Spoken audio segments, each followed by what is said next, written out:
দেখো রেকর্ডিং এর মেসেজ গেছে, স্ক্রিন শেয়ার আছে। अच्छा ठीक है। तो देखो आज हम लोग जो है इंश्योरेंस क्लेम स्टार्ट करेंगे, ठीक है। इंश्योरेंस क्लेम ये टॉपिक जो है ये किस चीज के लिए है? देखो कि कोई भी ऑर्गेनाइजेशन चाहे तो अपने स्टॉक का इंश्योरेंस करवा सकता है, ठीक है।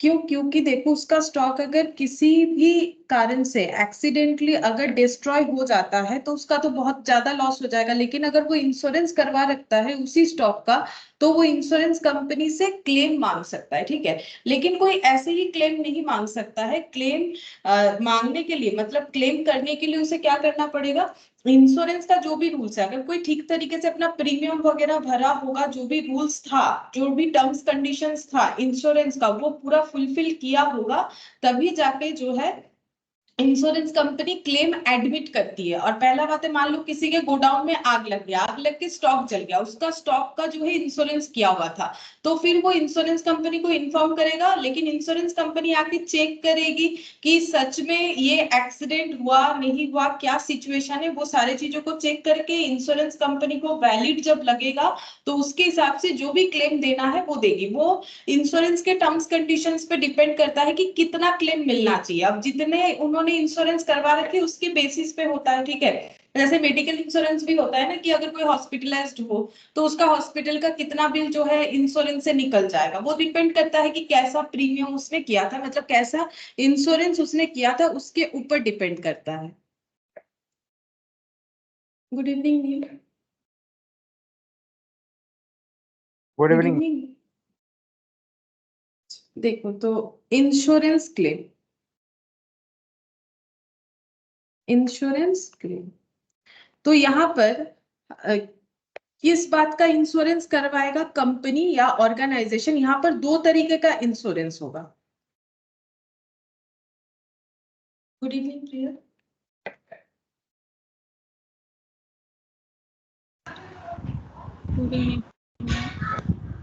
तो देखो यहाँ पर दो तरीके का इंश्योरेंस होगा, ठीक है। एक हो जाएगा, यहाँ पर मैंने हेडिंग कर दिया इंश्योरेंस क्लेम। अब लिखो, इन दिस चैप्टर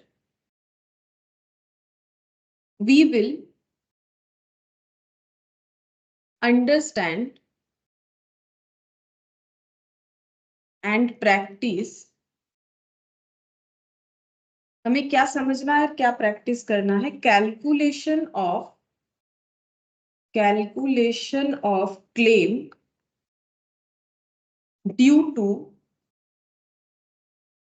फायर और loss of stock by policy, sorry, loss of stock by fire, stock by fire,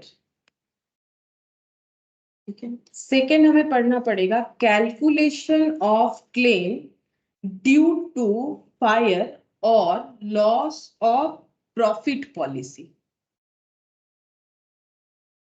मतलब क्या हुआ? देखो कि हम लोग को क्या पढ़ना है कि हम लोग इंश्योरेंस कंपनी से कितना क्लेम मांगेंगे, मतलब हम लोग को किस चीज का अकाउंटिंग करना है। कोई एक बिजनेस ऑर्गेनाइजेशन रहेगा जिसके स्टॉक जो है डिस्ट्रॉय हो गए होंगे, ठीक है।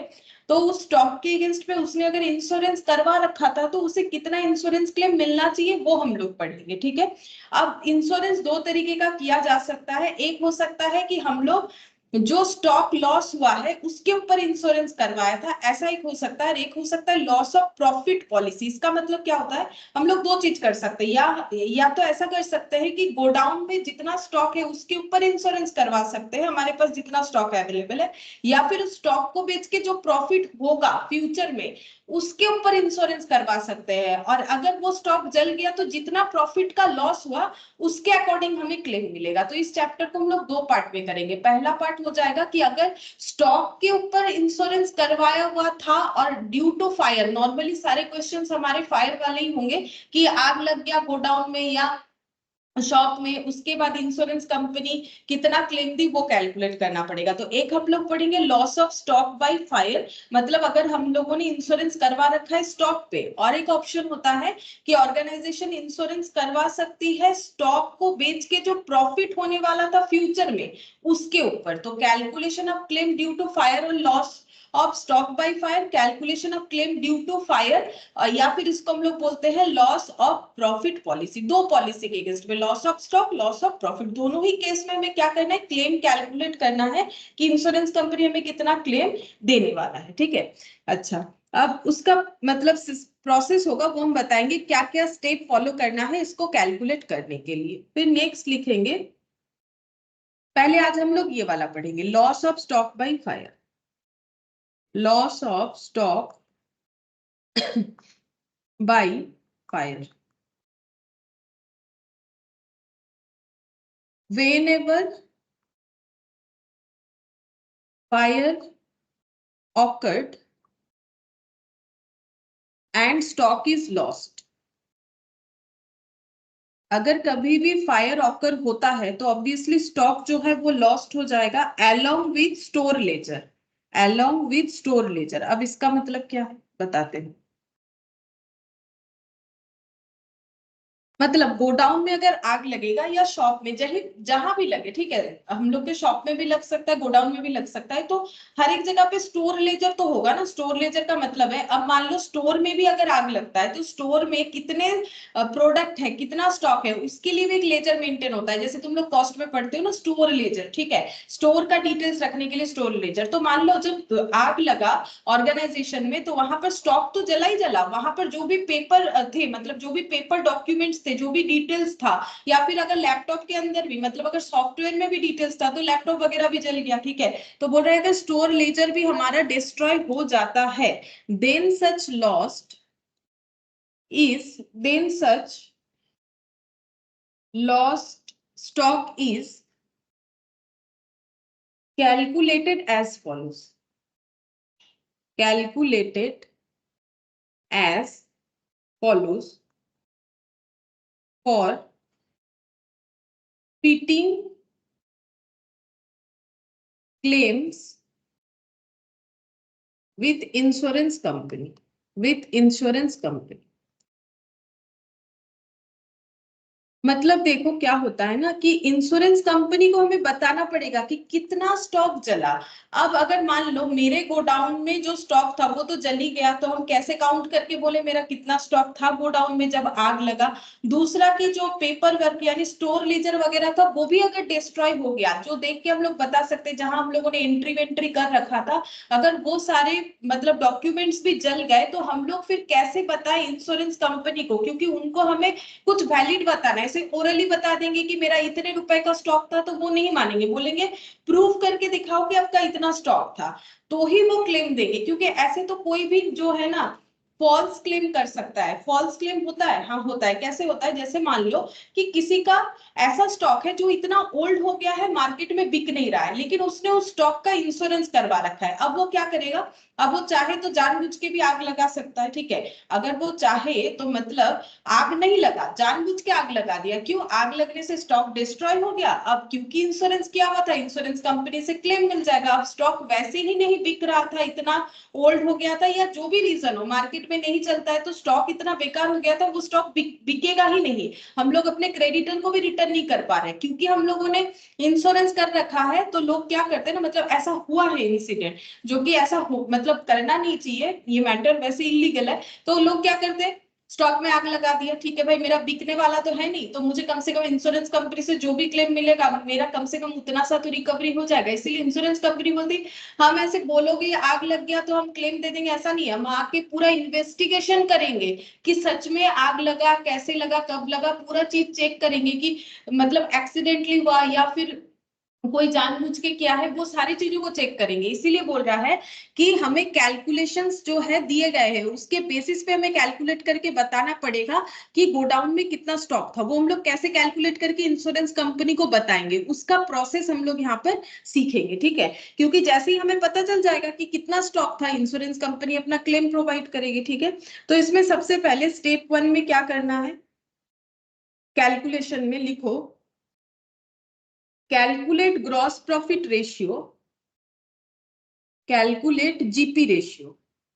सबसे पहले हम लोग कैलकुलेट करेंगे GP ratio of earlier year, of earlier year और last year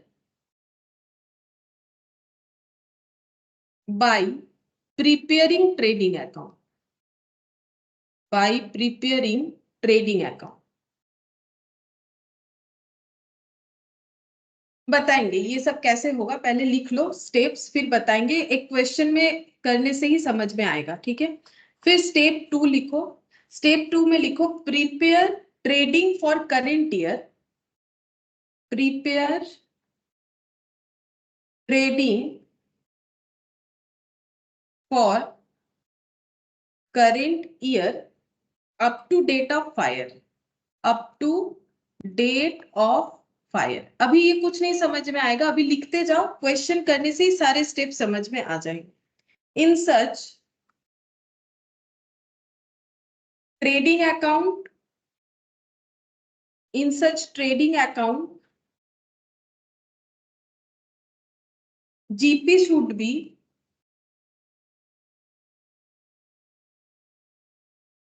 calculated based on percentage of sales.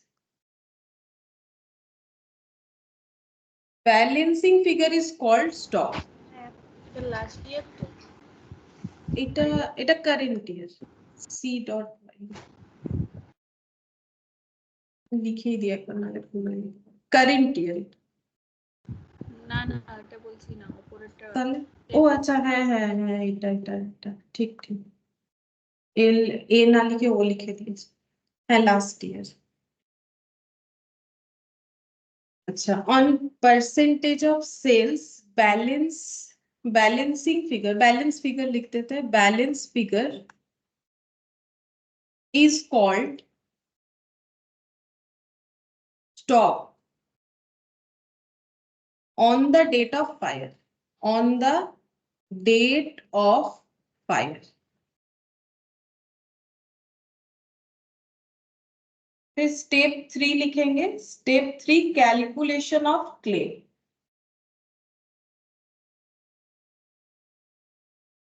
Step 3 calculation of claim.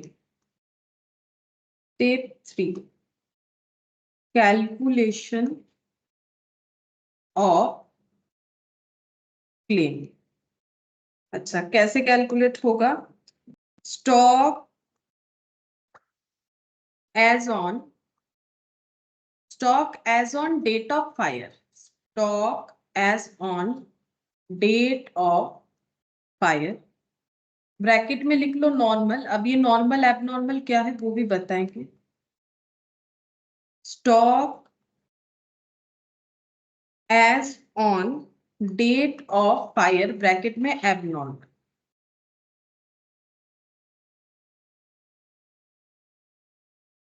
Total stock as on date of fire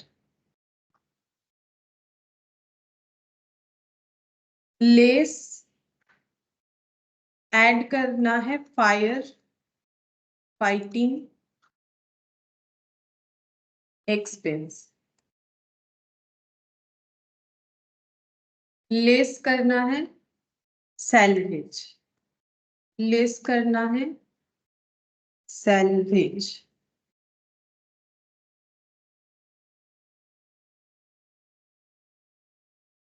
total loss इसको कहेंगे total loss.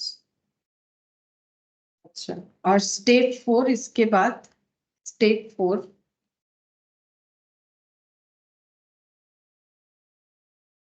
Apply average clause for claim. जैसे तुम लोग law में clause पढ़ते हो ना वैसे ही देखो यहाँ पर भी एक रूल्स यूज किया जाता है जिसके थ्रू से ही क्लेम प्रोवाइड होता है जिसको हम लोग बोलते हैं एवरेज क्लॉज। ठीक है क्लेम कैसे कैलकुलेट होता है? Claim equal to total loss divided by total stock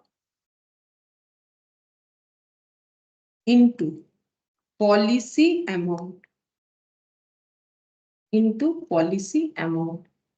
total loss divided by total stock into policy amount. तो स्टेप तो हम लोगों ने लिख लिया।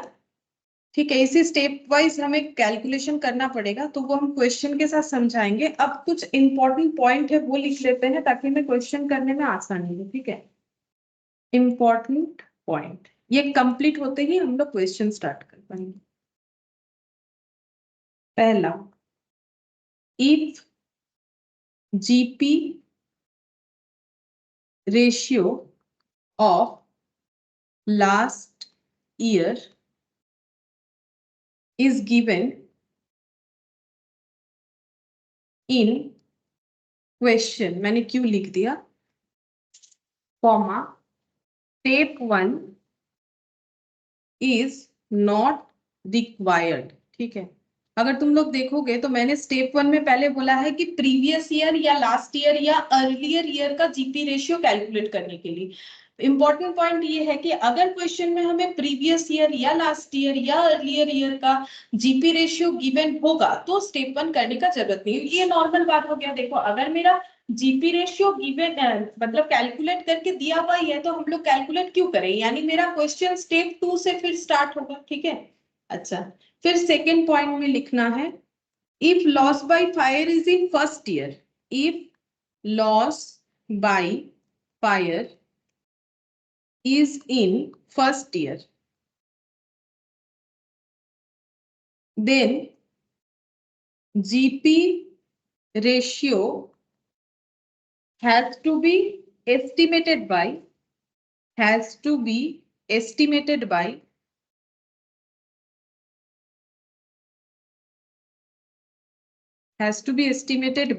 Management.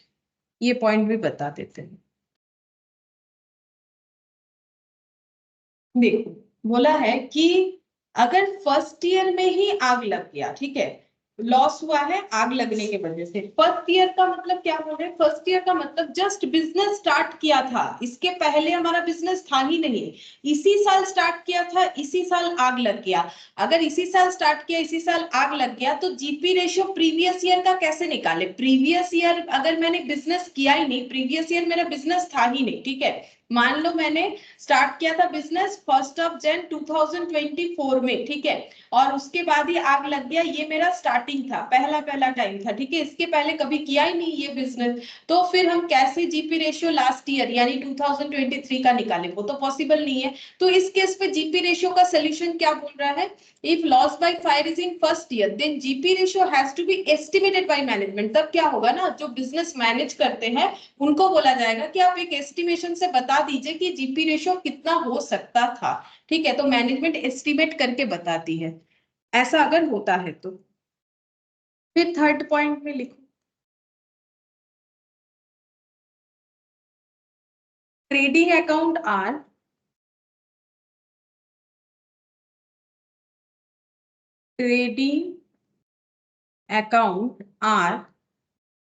To be prepared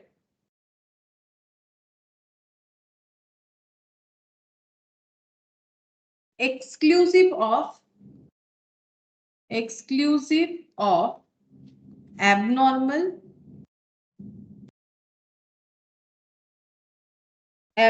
stock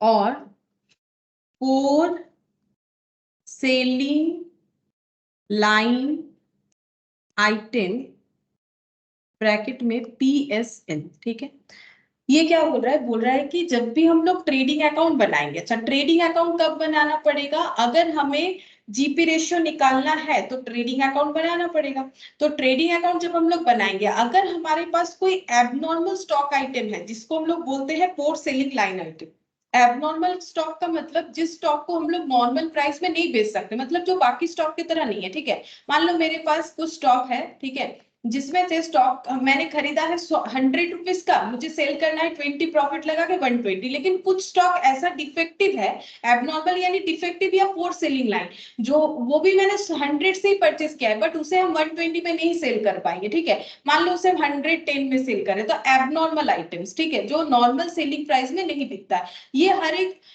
मतलब बिजनेस के केस में होता है। तुम लोग देखोगे मार्केट में अगर कभी फ्रूट्स भी लेने जाओगे तो देखोगे एप्पल बहुत सारा का अलग अलग है, ठीक है, सबका अलग अलग प्राइस है। अब देखो कोई कोई तो क्या होता है एक्सपोर्ट वगैरह करके आ रहा है बाहर का, न्यूजीलैंड वगैरह का एप्पल भी आता है, तो वो अलग रीजन है दाम ज्यादा होने का।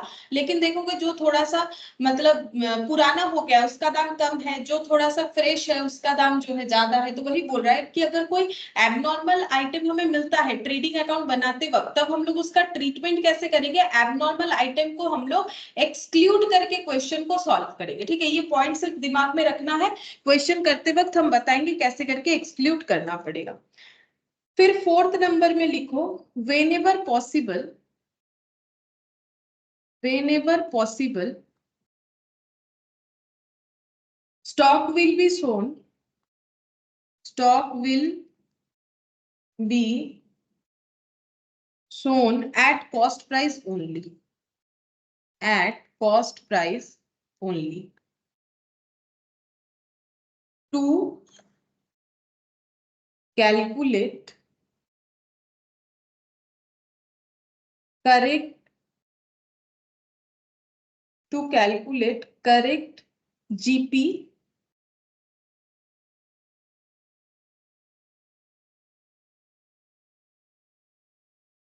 ratio and claim of stock। बोल रहा है कि हम लोग जब भी कॉस्ट का कैलकुलेट करेंगे, देखो तुम लोगों ने AS2 में भी पढ़ा है, स्टॉक का वैल्यू क्या होना चाहिए, कॉस्ट और market price which ever is lower. ठीक है, तो हमेशा कॉस्ट प्राइस में हम लोग करेंगे ताकि हम लोग करेक्ट जीपी कैलकुलेट कर पाए। मतलब हमें कॉस्ट से ऊपर वैल्यू में भी नहीं करना है, कॉस्ट से नीचे वैल्यू में भी नहीं करना है। ठीक है, हमेशा कॉस्ट प्राइस में करना है। अगर मान लो कभी कभी ऐसा क्वेश्चन रहेगा कि कॉस्ट से बढ़ा के उन्होंने रिकॉर्ड किया है, तो भी हमें कॉस्ट प्राइस में रिकॉर्ड करना है, कॉस्ट से कम में रिकॉर्ड किया है तो भी हमें कॉस्ट प्राइस में रिकॉर्ड करना है। ठीक है, यहाँ पर ये चीज अप्लाई करना पड़ेगा। तो यहाँ पर वो नेट रियलाइजेबल वैल्यू वाला कंसेप्ट नहीं आएगा। सिंपल बात है कि मेरा एक स्टॉक 100 रुपीज का है, तो मुझे 100 रुपीज में ही रिकॉर्ड करना पड़ेगा, ना तो हम उसे 110 में करेंगे ना तो हम उसे 90 में करेंगे। करेक्ट जीपी कैलकुलेट करने के लिए हमेशा स्टॉक को कॉस्ट प्राइस में हमें कैलकुलेट करना पड़ेगा। क्या हमें कम ज्यादा दिया हुआ रहेगा क्वेश्चन में, ओवर स्टेटेड और अंडर स्टेटेड, हाँ दिया हुआ रहेगा, इसीलिए ये पॉइंट लिखा है मैंने कि अगर ओवर या अंडर स्टेटेड हो तो हमें उसे कॉस्ट प्राइस में लेके आना है। अच्छा, फिर नेक्स्ट लिखो, whenever inflation, whenever inflation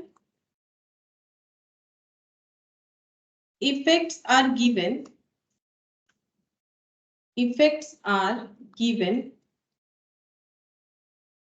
then such inflation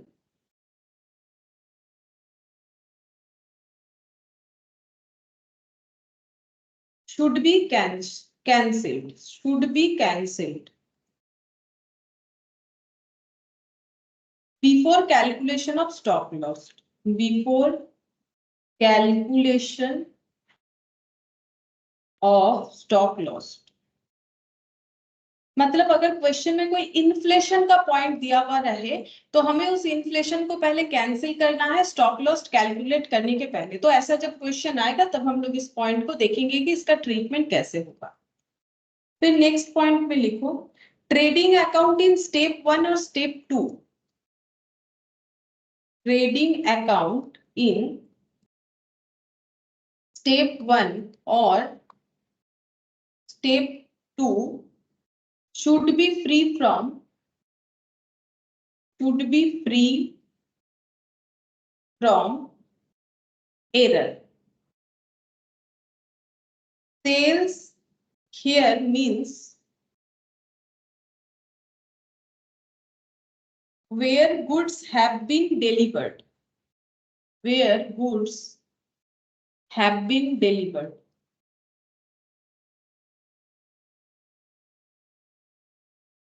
and purchase means where goods have been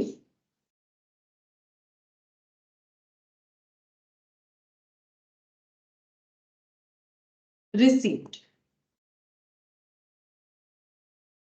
अच्छा देखो, बोल रहा है कि हम लोग स्टेप 1 या स्टेप 2 जहां भी ट्रेडिंग अकाउंट क्यों ना बनाए। अब देखो स्टेप 1 में तो ट्रेडिंग अकाउंट का बात हुआ ही था जीपी रेशियो बनाने के लिए। अब स्टेप 2 में क्या था वो भी दिखा देते हैं। प्रीपेड ट्रेडिंग अकाउंट, यहाँ पर बोला था ट्रेडिंग अकाउंट बनाने के लिए अप टू करंट ईयर से लेके डेट ऑफ फायर, मतलब जैसे मैंने बोला था कि 1 जनवरी 2024 में मैंने बिजनेस स्टार्ट किया था और मान लो फायर ऑकर हुआ है 2 मई जो आज है, ठीक है, 2 मई 2024 में फायर ऑकर हुआ है। तो यहाँ से लेके यहाँ तक का मुझे ट्रेडिंग अकाउंट बनाना पड़ेगा, तब मुझे पता चलेगा कि आज के डेट में क्लोजिंग स्टॉक मेरा कितना है। तो हम लोग को 2 ट्रेडिंग अकाउंट प्रिपेयर करना पड़ सकता है। एक तो प्रीवियस ईयर के जीपी कैलकुलेट करने के लिए, दूसरा हो जाएगा जिस साल फायर ऑकर हुआ है, जिस भी ईयर फायर ऑकर हुआ है उस ईयर में कितना क्लोजिंग स्टॉक था वो कैलकुलेट करने के लिए। तो यहाँ पर वही लिखा है कि ट्रेडिंग अकाउंट स्टेप 1 का हो या स्टेप 2 का प्रिपरेशन किया गया हो, should be free from error. वहां कोई एरर यानी गलत कुछ भी इंफॉर्मेशन नहीं होना चाहिए।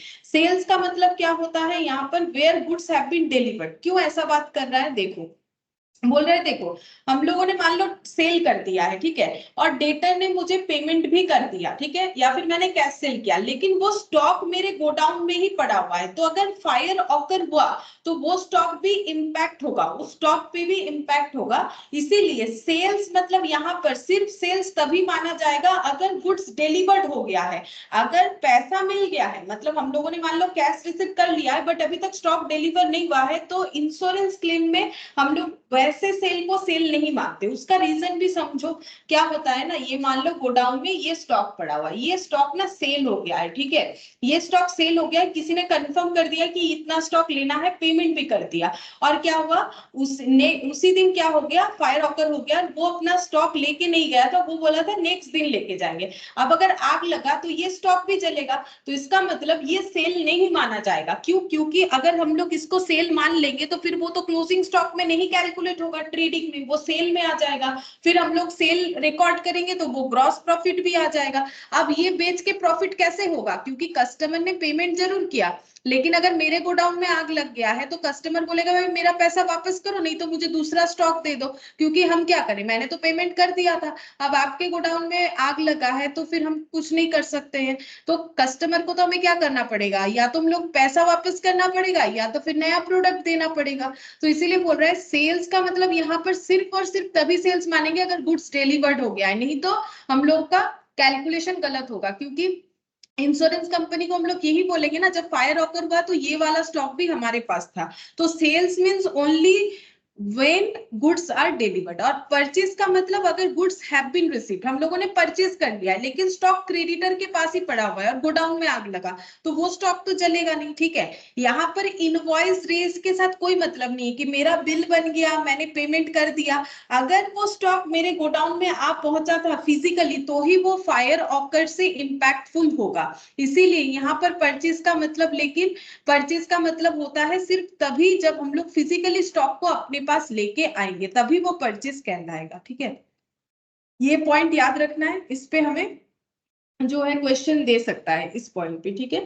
अच्छा नेक्स्ट देखो, नेक्स्ट लिखेंगे claims are calculated at cost price. Claims are calculated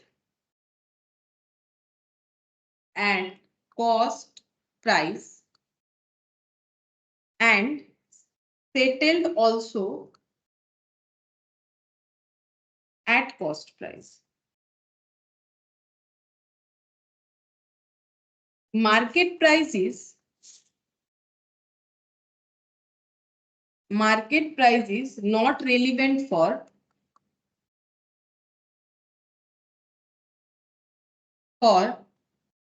claim calculation. For claim calculation मतलब क्या बोल रहा है, देखो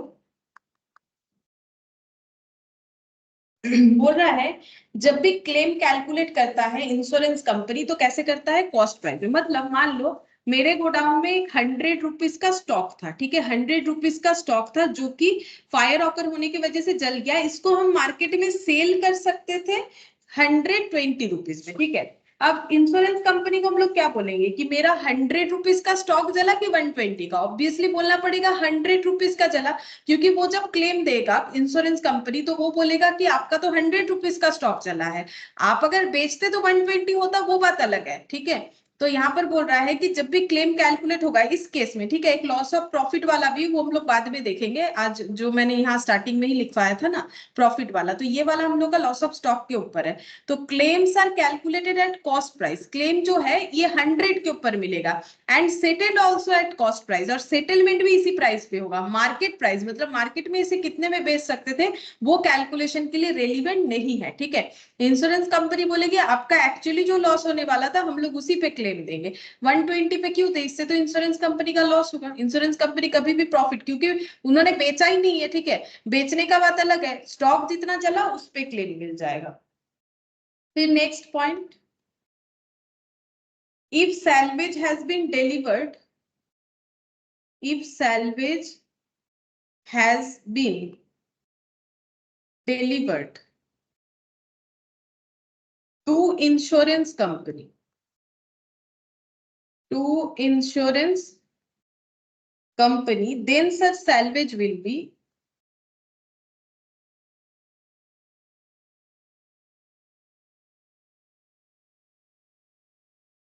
considered as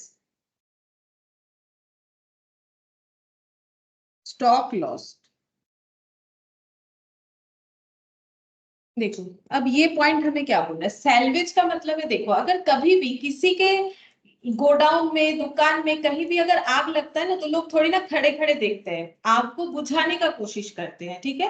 तो अगर आग बुझाने का कोशिश करते हैं तो कुछ ना कुछ बचत हो ही जाता है, मतलब सारा स्टॉक नहीं जलेगा। मान लो यहाँ आग लग गया, इतना सारा स्टॉक था, अब लोग आ रहे हैं आग बुझाने का कोशिश कर रहे हैं, ठीक है, पानी डाल रहे, तो मान लो इतना स्टॉक जल गया, लेकिन ये कुछ स्टॉक जो है बच गया। जो बच जाता है उसे बोलते हैं सैल्वेज, ठीक है, कोशिश करके जो बच गया उसे बोलते हैं सैल्वेज। तो सैल्वेज जो है वो अगर हम लोग इंश्योरेंस कंपनी को दे देते हैं, अगर ऐसा कुछ कॉन्ट्रैक्ट हुआ है कि फायर ऑकर्ड होने के बाद जो भी स्टॉक बच जाएगा, सैल्वेज होगा, वो इंश्योरेंस कंपनी लेके चली जाएगी, अगर ऐसा कोई कॉन्ट्रैक्ट हुआ है तो इंश्योरेंस कंपनी ले सकती है।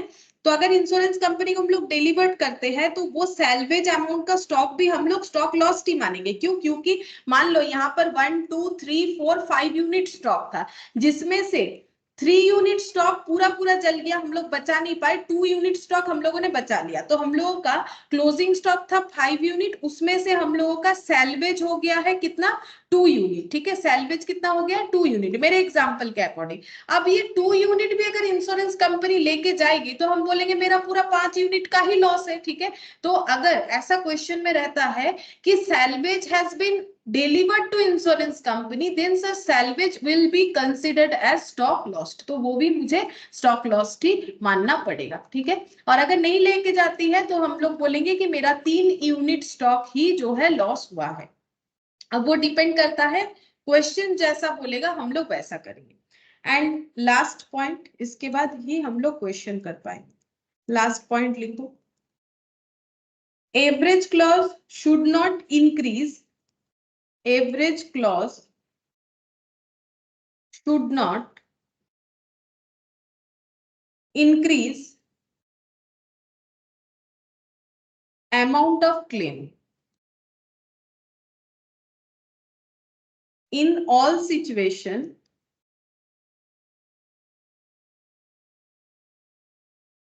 total loss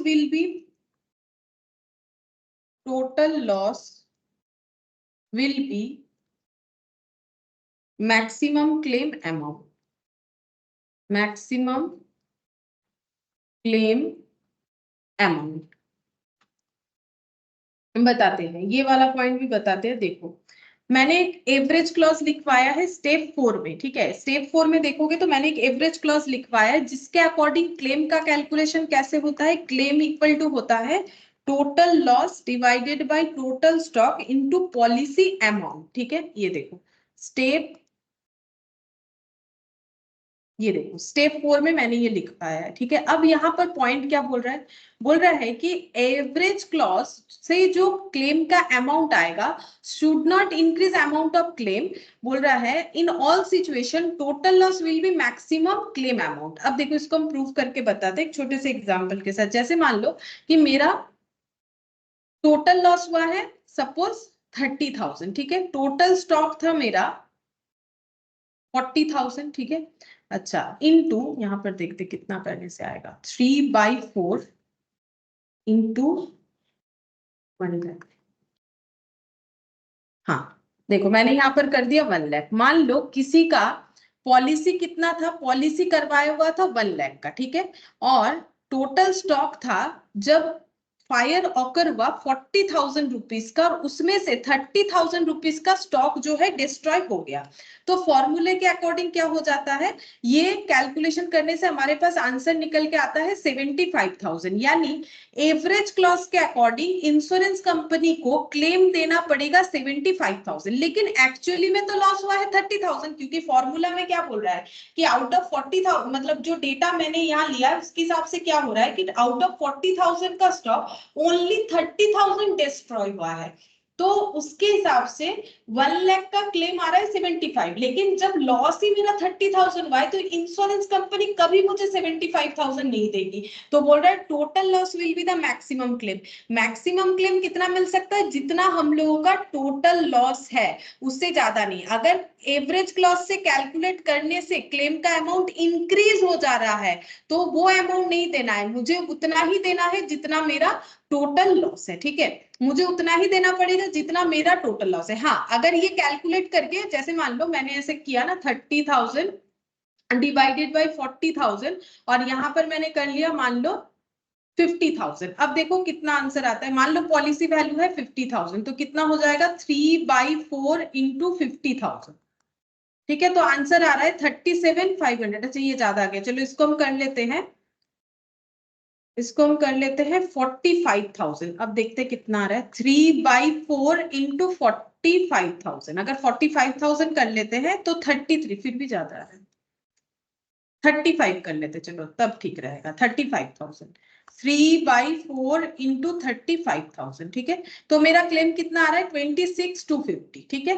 26,250 मतलब मैंने क्या बताया कि अगर मेरा गोडाउन में 40,000 का स्टॉक था, उसमें से 30,000 का स्टॉक जल गया और मेरा पॉलिसी अमाउंट है 35,000, तो मेरा एवरेज क्लॉज से क्लेम निकल के आ रहा है 26,250। तो मुझे कितना क्लेम मिलेगा, लॉस तो मेरा इतना है, क्लेम इतना निकल के आ रहा है, तो फिर मुझे इंश्योरेंस कंपनी यही वाला अमाउंट देगा, ये नहीं देगा। ऐसा क्यों, ये ऐसा इसीलिए क्योंकि हम लोगों का लॉस कितना परसेंट हुआ है। अगर 3/4 करोगे तो तुम लोग देख सकते हो लॉस 75% हो रहा है। अब हमें कितना क्लेम दिया जाता है, तो इंश्योरेंस कंपनी का जो कैलकुलेशन है वो कुछ इस तरीके से है कि हम लोगों ने कितने अमाउंट का पॉलिसी लिया था, 1 लाख का लिया था, तो 1 लाख का 75% हमें रिटर्न मिलेगा 75,000। लेकिन अगर टोटल लॉस से वो ज्यादा हो जा रहा है तो कंपनी मुझे सिर्फ और सिर्फ टोटल लॉस तक का ही अमाउंट पे करेगी, उससे ज्यादा नहीं करेगी, ठीक है। यहाँ पर भी मैंने 75% लिया है, मेरा लॉस 75% हुआ है, लेकिन मैंने कितने का कवरेज किया था, मतलब कितने का इंश्योरेंस बनवाया था 35,000। तो इंश्योरेंस कंपनी बोलेगी आपने 35,000 का इंश्योरेंस करवाया था, उसका 75% आपको दे देंगे, तो जो कि हो रहा है 26,250। तो हम लोग का एक्चुअली लॉस 30,000 हुआ है, लेकिन हमें क्लेम मिलेगा 26,250, इससे ज्यादा नहीं मिलेगा, ठीक है। तो एवरेज क्लॉज से कभी भी एक्स्ट्रा अमाउंट आने से एक्स्ट्रा अमाउंट कंपनी नहीं देगी, ये नॉर्मल सा बात है। क्यों देगी, क्योंकि उसका तो लॉस होगा। बोलेगा लॉस अगर आपका 30 है तो आपको 30 दे देंगे, आपका 75 हो रहा है आपको पूरा पूरा 30 दे देंगे, एक्स्ट्रा कुछ नहीं मिलेगा। लेकिन आपने अगर कम रुपए का इंश्योरेंस किया है तो आपको परसेंटेज में कैलकुलेट करने से आपका सिर्फ 26,250 का कवरेज हो रहा है, तो उतना ही मिलेगा, बाकी अपना लॉस बियर करो, ठीक है। तो इसीलिए यहाँ पर बोला है कि एवरेज क्लॉज जो है वो कभी भी हम लोग का इंश्योरेंस क्लेम के अमाउंट को इंक्रीज नहीं करवा सकता है। Total loss will be maximum claim amount, ठीक है। अच्छा हो गया, ये पॉइंट्स जो है इसी ये काफी है हमारा ये वाले टॉपिक को करने के लिए, ठीक है। और हमें कोई पॉइंट्स का जरूरत नहीं है। अब हम लोग क्वेश्चन कर सकते हैं। चलो पहला क्वेश्चन देखते हैं क्या है। अच्छा यहाँ पर बोला है देखो From the following information, ascertain the value of stock as on 31st March 2002. हमें 31st March 2002 का स्टॉक कितना है वो कैलकुलेट करने बोला है, ठीक है। अच्छा, क्या इंफॉर्मेशन है? स्टॉक एज ऑन 1/4/2001 28,500, ठीक है। स्टॉक बोला है 28,500। फिर बोल रहा है परचेज कितना है 1,52,500। Manufacturing expenses 30,000। तो ये इंफॉर्मेशन हमें दिए हुए हैं, ठीक है। तो पहले ये इंफॉर्मेशन हम लोग लिख लेते हैं। देखो हम लोग यहाँ पर ना इस क्वेश्चन को हमेशा टाइमलाइन बना के करोगे तो कभी गलत नहीं होगा, तो हम तो वही रिकमेंड करते हैं कि टाइमलाइन बना के करो, ठीक है। तो ये देखो हम लोग को कैलकुलेट करने बोला है 31 मार्च 2002 का स्टॉक कितना है, ये हम लोग को बताना है, ठीक है। और क्या इंफॉर्मेशन दिया है? बोल रहा है कि 1/4/2001 में स्टॉक था 28,500। स्टॉक कितना था? 28,500 रुपीज का। अच्छा, फिर क्या है? परचेज 1,52,500। हम यहाँ पर लिख देते हैं, ये पूरे पीरियड में परचेज था 1,52,500। अच्छा, फिर यहाँ पर देखो मैन्युफैक्चरिंग एक्सपेंस 30,000।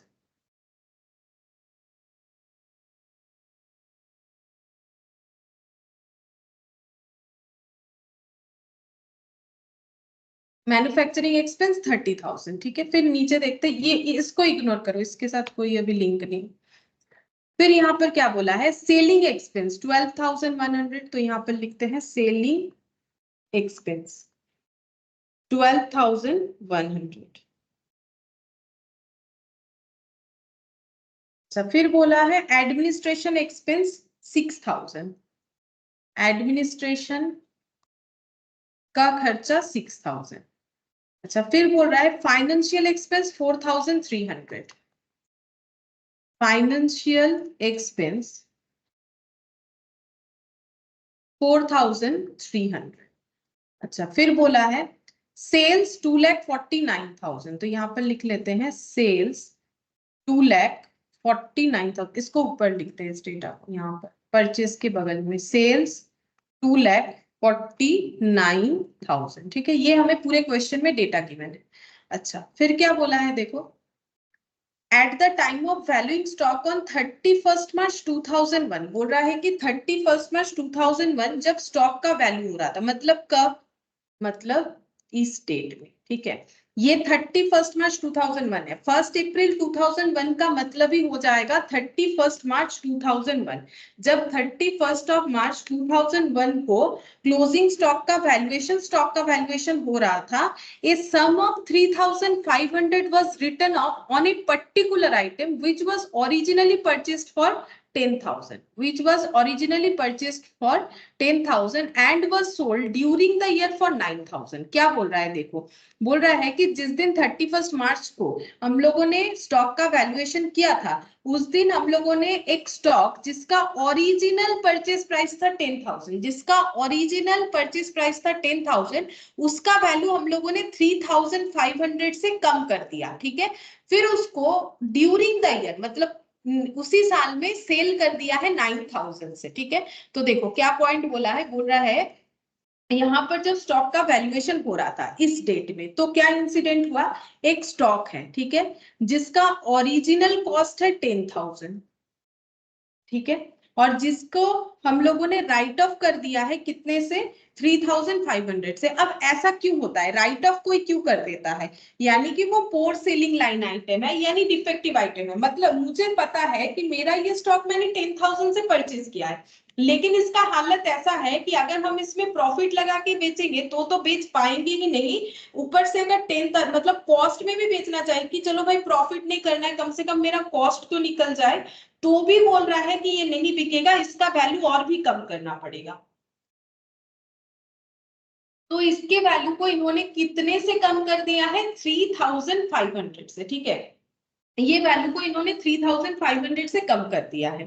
तो अभी इसका वैल्यू कम करने के बाद कितना हो रहा है? कम करने के बाद इसका वैल्यू हो रहा है, ये एक्चुअली क्या बन गया? पीएसएल आइटम, ठीक है। इसको कम करने के बाद इसका वैल्यू जो है वो बन जाएगा 10,000 माइनस 3,500, यानी ये बन जाएगा 7,000 कितना होगा 6,500, ठीक है, ये 6,500 इसका वैल्यू होगा। अब जब ये स्टॉक में काउंटिंग हो रहा है, हम लोगों ने इसका वैल्यू चेंज किया क्योंकि वैल्यूएशन के टाइम पे ही चेंज हुआ। अब इस स्टॉक का ओरिजिनल मतलब इस स्टॉक को हमें कितने से वैल्यू करना चाहिए, कॉस्ट और NRV which ever is lower, ठीक है। तो 6,500 में, क्योंकि मेरा 10,000 का स्टॉक अब 10,000 का नहीं रहा, मैंने उसको कम करके 6,500 में कर दिया। कब किया, 31 मार्च को, ठीक है। मतलब ये इसके आगे एक दिन डेट लगा सकते हो, 31 मार्च 2001 को ये वाला इंसिडेंट हुआ। तो इसके बाद जब 1/4/2001 में ओपनिंग स्टॉक आया तो ये 20,850 के अंदर ये वाला स्टॉक इंक्लूड है, ठीक है, ये वाला इंक्लूड है एज 6500 से, ठीक है। हम फिर से एक बार बताते हैं, बोल रहा है कि 31 मार्च 2001 में जब इन्होंने स्टॉक का वैल्यूएशन किया तो इनके पास एक 10,000 का स्टॉक था लेकिन वो स्टॉक क्योंकि मार्केट में इतने मतलब देखो नॉर्मली हम लोग क्या करते हैं, कॉस्ट में प्रॉफिट लगा के सेल करते हैं, ठीक है। लेकिन अगर मेरा प्रोडक्ट इफेक्टिव हो गया तो प्रॉफिट तो हम कर नहीं सकते, तो मेरा टारगेट रहेगा कम से कम कॉस्ट ही निकाल ले। मान लो मैंने 100 का चीज खरीदा था, सोचा था 20 रुपए प्रॉफिट लगा के 120 में बेचेंगे, प्रोडक्ट निकल गया डिफेक्टिव। अब हम सोच रहे कोई मुझे 100 ही दे दे, 20 का प्रॉफिट मुझे नहीं चाहिए। लेकिन इसका हालत ऐसा है कि कोई 100 नहीं देगा, मुझे लग रहा है कम से कम इसको अगर हम 80 रुपीज में सेल करेंगे ना तो हो जाएगा, ठीक है। तो उसी से करना पड़ेगा, कम से कम 80 तो निकले, नहीं तो पूरा ही 100 का लॉस है। तो इसीलिए इन्होंने भी क्या किया, अपने पोर्ट सेलिंग लाइन आइटम को 3,500 से कम कर दिया। अब स्टॉक का वैल्यू क्या हो गया, 10,000 का स्टॉक 6,500 हो गया 31 मार्च को। अब इसका मतलब ये स्टॉक को वैल्यू कितने से किया गया, इससे या इससे, तो हम लोगों को AS2 पता है, कॉस्ट और एनआरबी, क्योंकि ये मार्केट में इतने में बिकेगा तभी इतने से कम किया। कॉस्ट और NRB which ever is lower, cost कितना है 10,000, एनआरबी कितना है 6,500, तो 6,500 में ये वैल्यू होगा। यानी ओपनिंग स्टॉक जो नेक्स्ट डे का है, जस्ट इसके बाद वाला दिन यानी नेक्स्ट डे का, उस पे ये स्टॉक मतलब 28,500 में ये स्टॉक इंक्लूडेड है कितने वैल्यू से, 6,500 से, ठीक है।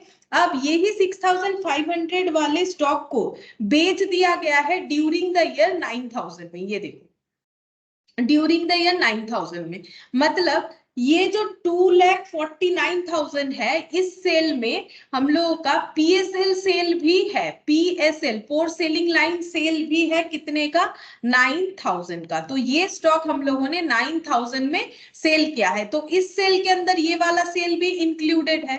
फिर क्या बोल रहा है देखो, bearing the transaction relating to this item the gross profit earn during the year was 20% on cell. मतलब ये PSL आइटम को अगर छोड़ दो, ठीक है, क्योंकि उसका प्रॉफिट परसेंटेज अलग है, relating to this item the gross profit earn during the year was 20% on sale. Normally इनका ग्रॉस प्रॉफिट कितना है बिजनेस का, नॉर्मली इनका ग्रॉस प्रॉफिट है 20% ऑन सेल, ठीक है, 20% ऑन सेल है। लेकिन ये है नॉर्मल स्टॉक पे 20% ऑन सेल ये लोग अर्न कर रहे हैं, लेकिन जो PSL आइटम है ना उस पे परसेंटेज अलग होता है। क्योंकि देखो जो मेरा फ्रेश फ्रूट्स है उसमें मेरा प्रॉफिट मान लो 20% है, लेकिन जो फ्रेश नहीं है उस पे जो मेरा प्रॉफिट होता है उसका परसेंटेज रेगुलर वाले प्रॉफिट परसेंटेज से अलग ही होगा। डिफेक्टिव आइटम पे प्रॉफिट अलग परसेंटेज का होता है रेगुलर वाले से। नॉर्मल सा बात है, डिफेक्टिव आइटम जैसे सेल होगा नॉर्मल आइटम ऐसे सेल नहीं होगा। अब जैसे देखो ये हम लोगों ने 9,000 में सेल किया, तो अब ये प्रॉफिट हुआ कि लॉस, ये प्रॉफिट हुआ। क्यों, अगर तुम लोग 10,000 से कंपेयर करोगे तब तो बोलोगे लॉस है, लेकिन मुझे 10,000 तो भूल जाना है ना, क्योंकि मैंने अभी अभी वैल्यू किया कि मेरा ये स्टॉक अब 6,500 का है। तो 6,500 का स्टॉक अगर हम 9,000 में सेल करते हैं तो मेरा प्रॉफिट है, ठीक है। अच्छा कितना प्रॉफिट है देखो, 9,000 माइनस 6,500 कितना हो गया 2,500। अब प्रॉफिट परसेंटेज अगर देखना चाहो देखो इतना प्रॉफिट है आउट ऑफ 9,000 इंटू 100, देखो इंटू 100 कितना निकल के आ गया 27.7%, ठीक है। ये मेरा प्रॉफिट परसेंटेज, जबकि नॉर्मल स्टॉक पे प्रॉफिट परसेंटेज कितना है 20%। तो एबनॉर्मल आइटम का प्रॉफिट परसेंटेज के साथ बिजनेस के रेगुलर प्रॉफिट परसेंटेज का लिंक नहीं होता है, अलग होता है। इसीलिए यहाँ पर ये लैंग्वेज दिया है, bearing the the transaction relating to this item. इस आइटम यानी पीएसएल वाले आइटम के ट्रांजैक्शंस को अगर छोड़ दो तो बाकी केस में ग्रॉस प्रॉफिट होता है 20% ऑन सेल, इनके बिजनेस का प्रॉफिट होता है। अच्छा, अब हमें करने क्या बोला है, देखो हम लोग को कैलकुलेट करके देना है क्या, वो तो हमें स्टार्टिंग पॉइंट में ही बताया था, हमें स्टॉक कैलकुलेट करके देना है 31 मार्च 2002 का कितना स्टॉक था वो कैलकुलेट करके देना है। अब वो हम लोग कैसे कैलकुलेट करेंगे, अगर मुझे स्टॉक कैलकुलेट करना है तो मुझे ट्रेडिंग अकाउंट बनाना चाहिए, सिंपल सा बात है। मुझे क्या करना है, इस डेट का क्लोजिंग स्टॉक निकालना है, तो मुझे ट्रेडिंग अकाउंट बनाना चाहिए, ठीक है। लेकिन ये ट्रेडिंग को अगर ध्यान से देखोगे, ये हम लोग का हाँ 1 ईयर का ही हो रहा है, ठीक है। चलो हम लोग लिख लेते हैं trading account for the year ended 31 मार्च 2002, यहाँ पर लिखते हैं ट्रेडिंग अकाउंट, पूरे 1 ईयर का ही बन रहा है, trading account for the year ended 31 मार्च 2002।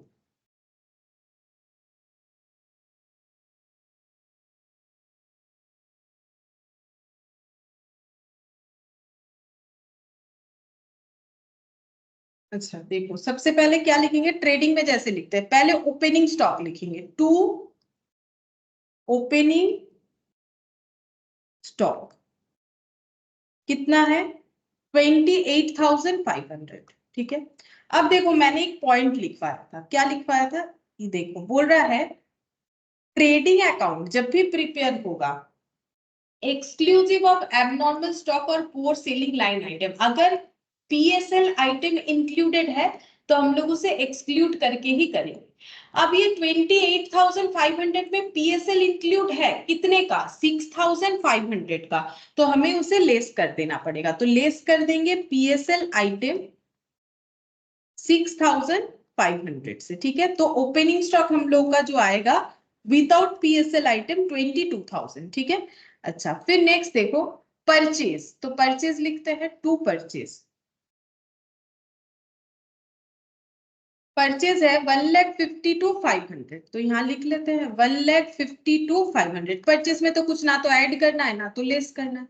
अब देखो मैन्युफैक्चरिंग एक्सपेंस, तो मैन्युफैक्चरिंग एक्सपेंस तुम लोगों ने फाइनल अकाउंट्स किया है, ठीक है। मैन्युफैक्चरिंग वाला भी मैंने तुम लोग को करवाया है, नॉन मैन्युफैक्चरिंग वाला भी करवाया है। मैन्युफैक्चरिंग वाले में मैंने बताया था कि मैन्युफैक्चरिंग अकाउंट जब बनता है तो वहां पर मैन्युफैक्चरिंग एक्सपेंस, फैक्ट्री एक्सपेंस, ये सारे चीज आते हैं, ठीक है। लेकिन अगर मेरा मैन्युफैक्चरिंग अकाउंट बनाने नहीं दिया है क्वेश्चन में, ये फाइनल अकाउंट्स में भी एप्लीकेबल होता है, लेकिन मुझे ट्रेडिंग अकाउंट बनाने के लिए बोला गया है, तो मैन्युफैक्चरिंग एक्सपेंस यानी फैक्ट्री से रिलेटेड सारे के सारे एक्सपेंस, जैसे कि पावर फ्यूल का कंजम्पशन या फिर मान लो ये जो मैन्युफैक्चरिंग एक्सपेंसेस है, ये सब मेरा ट्रेडिंग में आता है। लेकिन अगर मतलब ऑथेंटिक वे में अगर देखो तो ये कभी भी ट्रेडिंग का पार्ट नहीं होता है। मैन्युफैक्चरिंग अकाउंट अलग बात होता है, ट्रेडिंग अलग बात होता है। तो मैंने फाइनल अकाउंट्स में तो तुम लोग को बताया भी था, लेकिन अगर क्वेश्चन में मुझे मैन्युफैक्चरिंग एक्सपेंस दिया है और ट्रेडिंग बनाने बोला है तो वो ट्रेडिंग का पार्ट होता है, to manufacturing expense, to manufacturing expense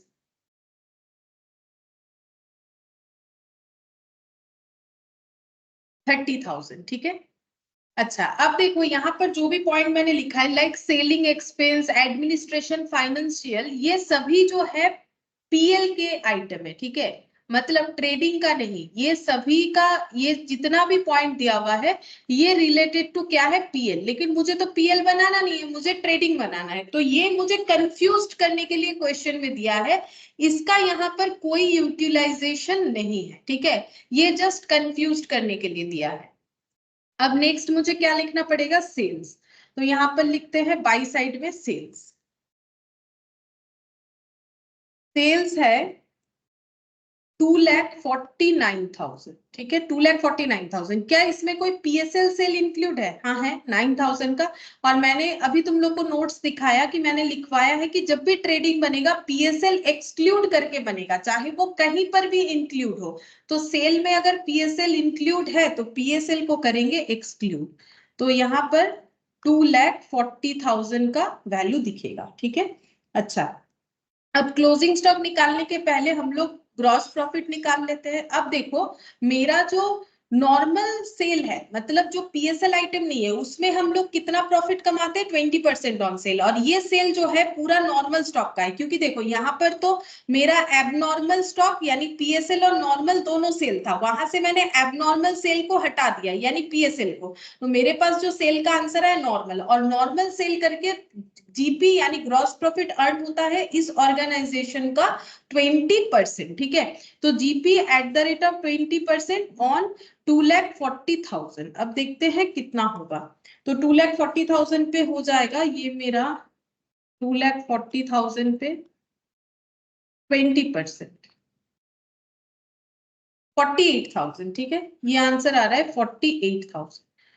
अब ये सब ऐड करने से यहाँ पर मुझे क्लोजिंग स्टॉक मिल जाएगा बैलेंसिंग फिगर करके, ठीक है।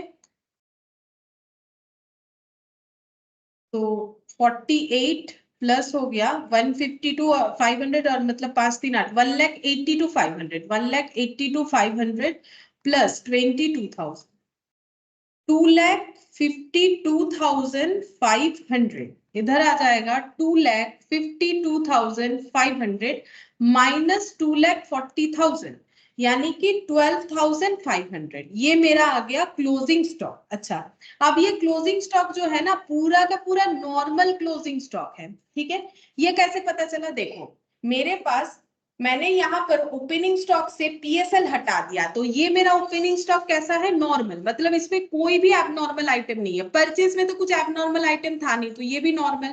मैन्युफैक्चरिंग एक्सपेंस में तो कुछ नॉर्मल एबनॉर्मल का बात है ही नहीं, फिर भी मैंने इसको नॉर्मली यहाँ पर दिखा दिया, ठीक है। वैसे ये नॉर्मल एबनॉर्मल थोड़ी ना होता है। अब देखो सेल्स में भी हम लोगों ने एक्सक्लूड करके नॉर्मल आइटम ले लिया, तो ये जीपी भी जो आया वो नॉर्मल जीपी जो है नॉर्मल आइटम को बेच के वही वाला है, तो सभी नॉर्मल आइटम का कैलकुलेशन करके बैलेंसिंग फिगर में जो आएगा वो नॉर्मल वाला ही आएगा। नॉर्मल क्लोजिंग स्टॉक मुझे पता चल गया कि मेरे पास जो गुड क्वालिटी का क्लोजिंग स्टॉक है वो कितना है 12,500, ठीक है।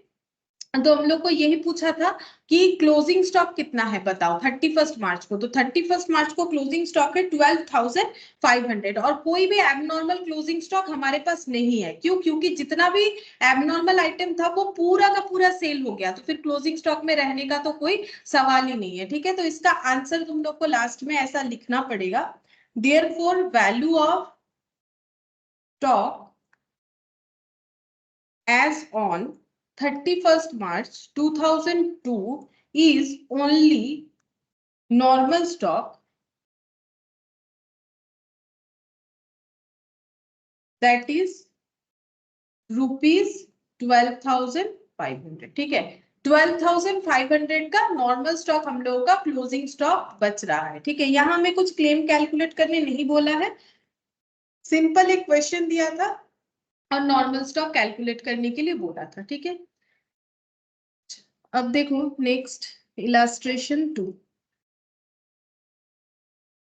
बोल रहा है mister A prepare accounts on 30th September each year, ठीक है। नॉर्मली हम लोग देखते हैं कि 31 दिसंबर का ईयर एंड होता है या 31 मार्च का, लेकिन इनका कुछ अलग है, इनका ईयर एंड होता है 30th सितंबर को, ठीक है। तो बोल रहा है but on 31 December 2001 fire destroyed the greater part of his stock, तो बोल रहे 31 दिसंबर 2001 को ऐसा मतलब फायर ऑकर हुआ कि इनका greater part of stock maximum stock जो है वो डिस्ट्रॉय हो गया। Following information was collected from his books, लेकिन उनका जो बुक्स यानी स्टोर लेजर जो था वो थोड़ा सा हम लोगों ने बचा लिया होगा, तो वहां से कुछ इंफॉर्मेशन मिल गया। क्या मिला? स्टॉक 1/10/2001 को कितना था, परचेज 1/10/2001 से 31 दिसंबर तक कितना था, वेजेस कितना दिया, सेल्स कितना हुआ। The rate of gross profit is 33.33% on cost. Stock to the value of 3,000 was salvaged. मतलब जब फायर ऑकर हुआ उसके बाद जो भी पानी वानी से आग वाग बुझाया गया उससे 3,000 का स्टॉक बचा लिया गया। इंश्योरेंस पॉलिसी किया हुआ था 25,000 का। Claim was subject to average clause, average clause को मानते हुए क्लेम दिया जाएगा, मतलब एवरेज क्लॉज वाला फॉर्मूला लगा के। एडिशनल इंफॉर्मेशन क्या दिया है, बोल रहा है stock at the beginning was calculated at 10% less than the cost. बोल रहा है कि बिगिनिंग का जो स्टॉक कैलकुलेट किया हुआ है वो 10% कम, कॉस्ट से 10% कम में कैलकुलेट किया है। तो एक एडिशनल, एक मैंने जो इंपॉर्टेंट पॉइंट लिखवाया था वहां पर मैंने बोला था कि स्टॉक को ना तो हम लोग कम में दिखाएंगे ना तो ज्यादा में दिखाएंगे। इंश्योरेंस कंपनी का क्लेम कैलकुलेट करने के लिए स्टॉक को हमें हमेशा एग्जैक्ट कॉस्ट में दिखाना है। ये देखिए यहाँ पर whenever possible stock will be shown at cost price only to calculate correct GP ratio। ठीक है, हम लोग कम या ज्यादा में नहीं कैलकुलेट करेंगे। मतलब बेसिकली ये 90% का वैल्यू दिखा रहा है, लेकिन मुझे 90% से अकाउंट नहीं प्रिपेयर करना है, मुझे इसको ट्रांसफर करना पड़ेगा 100% के वैल्यू में। A plant was installed by firm's own worker। Plant लगाया है फर्म के ही वर्कर ने। He was paid 500 which was included in wages। तो आज ही हम लोग रेक्टिफिकेशन कर रहे थे, पहले भी तुम लोगों ने किया है, आज रिवीजन भी हो रहा था। तो देखो क्या बोल रहा है कि 500 का जो है इंस्टॉलेशन चार्जेस वेजेस को दिया है। ठीक है, तो ये मशीन अकाउंट में डेबिट होना चाहिए या फिर प्लांट, क्या बोल रहे हैं, प्लांट अकाउंट में डेबिट होना चाहिए। लेकिन हम लोगों ने उसे क्या किया, वेजेस में लगा दिया, यानी वेजेस से हमें ये 500 करना पड़ेगा लेस। क्यों? क्योंकि वेजेस मेरा ज्यादा दिख रहा है। देखो सिंपल सा बात है, मुझे करना चाहिए था प्लांट टू कैश 500। इन्होंने कर क्या दिया है, इन्होंने कर दिया है वेजेस टू कैश। ठीक है, तो रेक्टिफिकेशन एंट्री क्या होगा, प्लांट को करना पड़ेगा डेबिट, वेजेस को करना पड़ेगा क्रेडिट। क्रेडिट करने का मतलब है वेजेस एक डेबिट आइटम है, तो वेजेस को मुझे अगर कम करना है तो मुझे क्या करना पड़ेगा, वेजेस को 500 से कम करना पड़ेगा। नॉर्मल सा बात है, क्योंकि यहाँ पर अगर वेजेस दिख रहा है ये गलत दिख रहा है, ये मेरे प्लांट के वैल्यू में ऐड होना चाहिए। फिर बोल रहा है purchase includes the purchase of the plant. अच्छा, परचेज में भी गलत कर रखा है, बोल रहा है कि प्लांट परचेज जो हुआ है 5000 का वो भी परचेज में दिखा रखा है, तो परचेज मेरा ज्यादा दिख रहा है, 5000 से लेस करना पड़ेगा। एंट्री होना चाहिए था प्लांट टू कैश, कर दिया है परचेज टू कैश, तो फिर मुझे सही क्या करना पड़ेगा, प्लांट टू परचेज करना पड़ेगा, मतलब परचेज को मुझे 5000 से कम करना पड़ेगा। फिर बोला है you are required to calculate claim for loss of stock. हमें क्या करना है, क्लेम कैलकुलेट करके बताना है जो स्टॉक लॉस हुआ उस पे क्या क्लेम मिलेगा। क्लेम कैसे मिलेगा, एवरेज क्लॉज वाला फॉर्मूला लगा के। तो पहले तो ये पता करना पड़ेगा क्लेम क्या है, क्लेम का फॉर्मूला क्या है। हम लोग का क्लेम का फॉर्मूला है total loss divided by total stock into policy value. तो पॉलिसी वैल्यू तो क्वेश्चन में गिवन है, मुझे फाइंड आउट करना पड़ेगा कि कितना लॉस हुआ है, और मुझे फाइंड आउट करना पड़ेगा जब गोडाउन में आग लगा तो कितना स्टॉक था। ये दो चीज फाइंड आउट करना पड़ेगा, तब जाके हम क्लेम को कैलकुलेट कर पाएंगे। ठीक है, पहले हम सभी पॉइंट्स को जो है एक जगह पे लिख लेते हैं। देखो ये जितने भी पॉइंट है सबको एक जगह पे लिख लेते हैं।